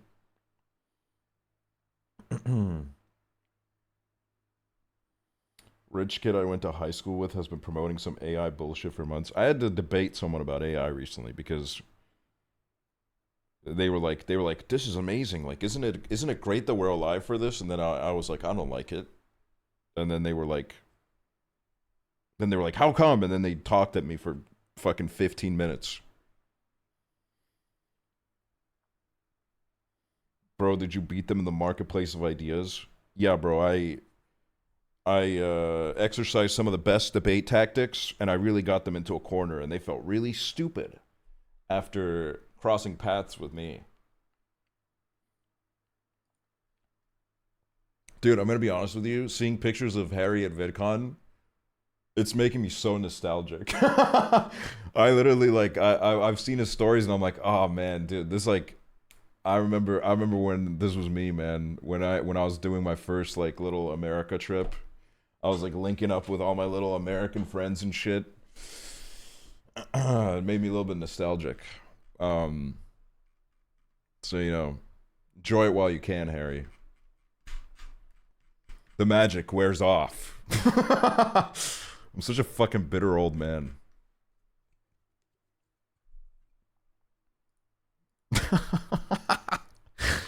Wait, Hunter just retweeted this, and I've liked it.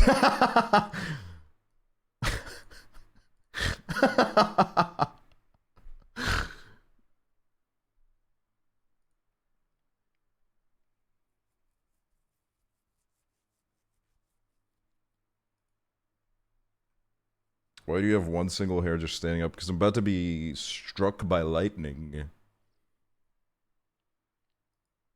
Deep fried cigarette. Oh. Christ. Okay, guys, what should we do next on this awesome live stream, on this awesome broadcast?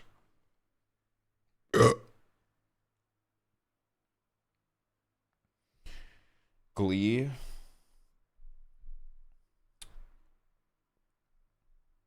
Roblox bingo.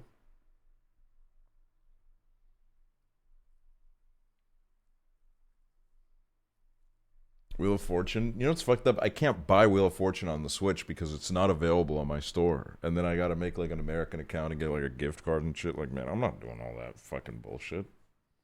Why don't you just make it available to me? I want to play it.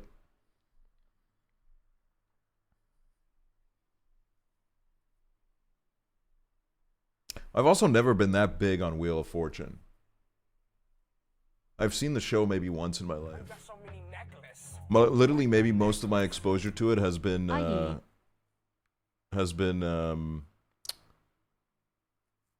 Prezzo playing it. Can you play this? It's on sale right now. Mixed reviews. 15 reviews? The heck? Dude, I'm gonna be so shit at this, man.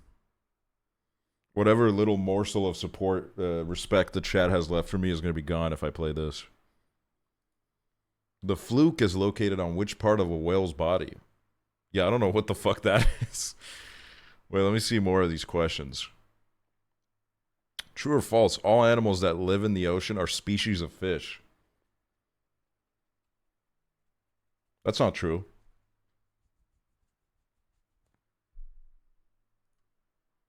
More countries have French as an official language than Spanish. That's probably true. I don't know, actually.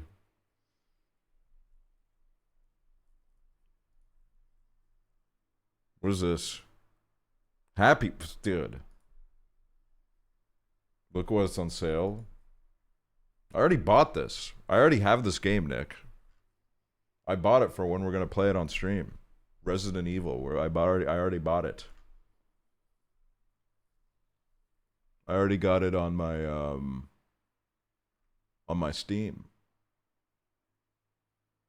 Play it now then. This is like a 7 or 8 hour game. I can't start it right now.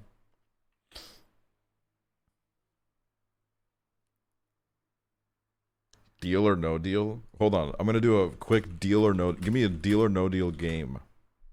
I'm gonna win it too. MSN Games?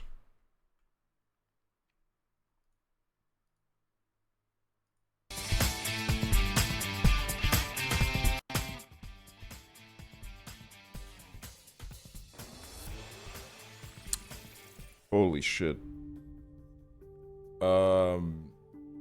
Which case should we pick, guys?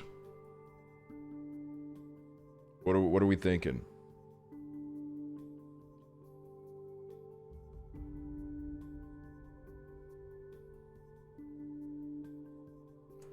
Pick three, me lord. Okay, let's calm down. You know what? I'm gonna pick, I always pick 7. Because everybody loves 7, dude. 7 is like the greatest number on earth, but... Let's switch it up. I'm gonna pick 14. Okay? And then... I'm gonna pick 26. Excellent. Damn, she's hot. I'm gonna pick 10. Nice one. No, that's not nice at all, bro. 21 is the best number of all time. Bruh!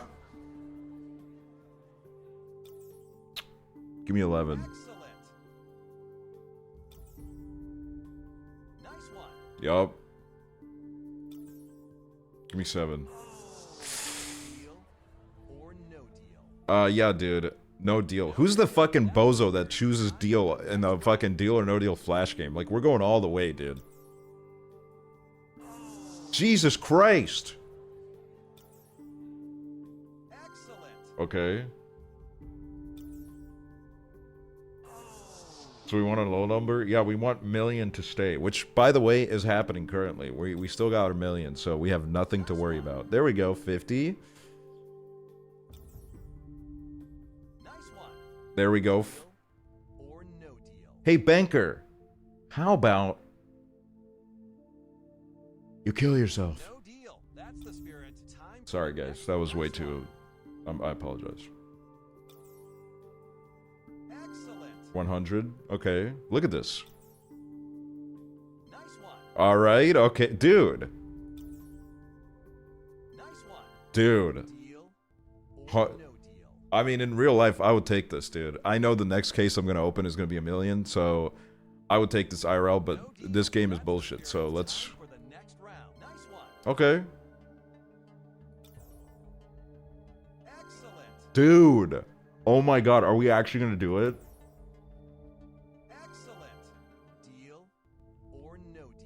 Get the fuck out of here. Alright, let's get rid of 15. Oh, I felt that like I actually lost the money. Okay, 16. Bro. Are the final two I'm gonna have left 1,000,001 cent? Oh, thank God. That made the offer go up substantially. Oh. Get the fuck out of here, seriously. This has got to be 1 million. Oh. Oh, the banker's getting desperate. All right, guys, 17 or 22. What are we thinking? 17 or 22? Okay. Oh, now it's...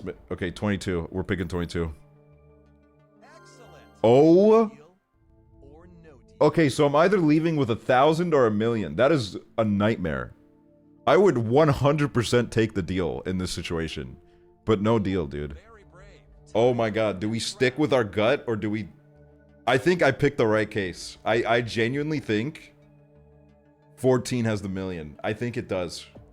My gut said 14, and I think I have to... Dude, what did I say? What did I say? I said I was gonna fucking beat it, dude. I said I was gonna do it. That's why they don't have me on the show in real life. They know I would fucking drive them to bankruptcy, bro. It's crazy. I just knew.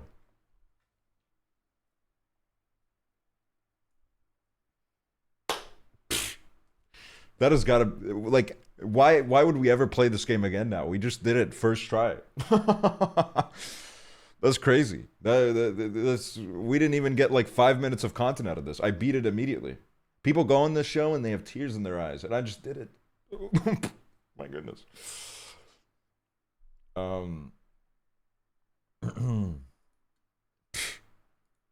Wait.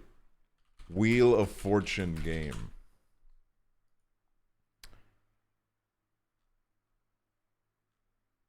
The fuck is this? No.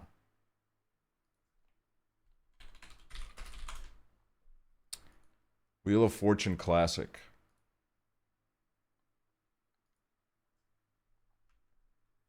Looks like hardware acceleration. Fuck off. My computer's amazing. Oh, great. Doesn't this game just look fucking amazing? Well, yeah, let's spin that shit. They have Roblox Wheel of Fortune. Wait, do they really? Give me a T. Oh.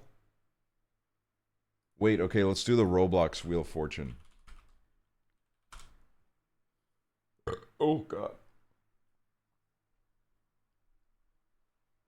Installing Roblox. It should already be installed. Dude, summer streams are crazy because I'm not even live, like, that late and it's bright outside.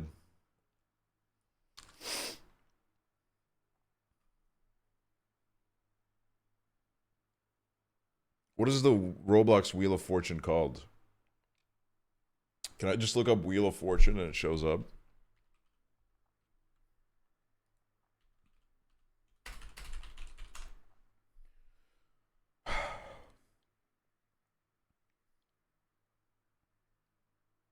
Is it this one? Dude, there's 29 people on this.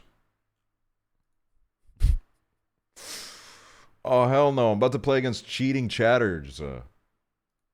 Put me in here. What the fuck is this advertisement I have? What the fuck is this? Get out of here. Do I have malware on my computer? What the hell is that? Oh my god, this is like a Gmod server loading screen. What the fuck? What do you mean 3,000? We're on 9! Oh, thank god.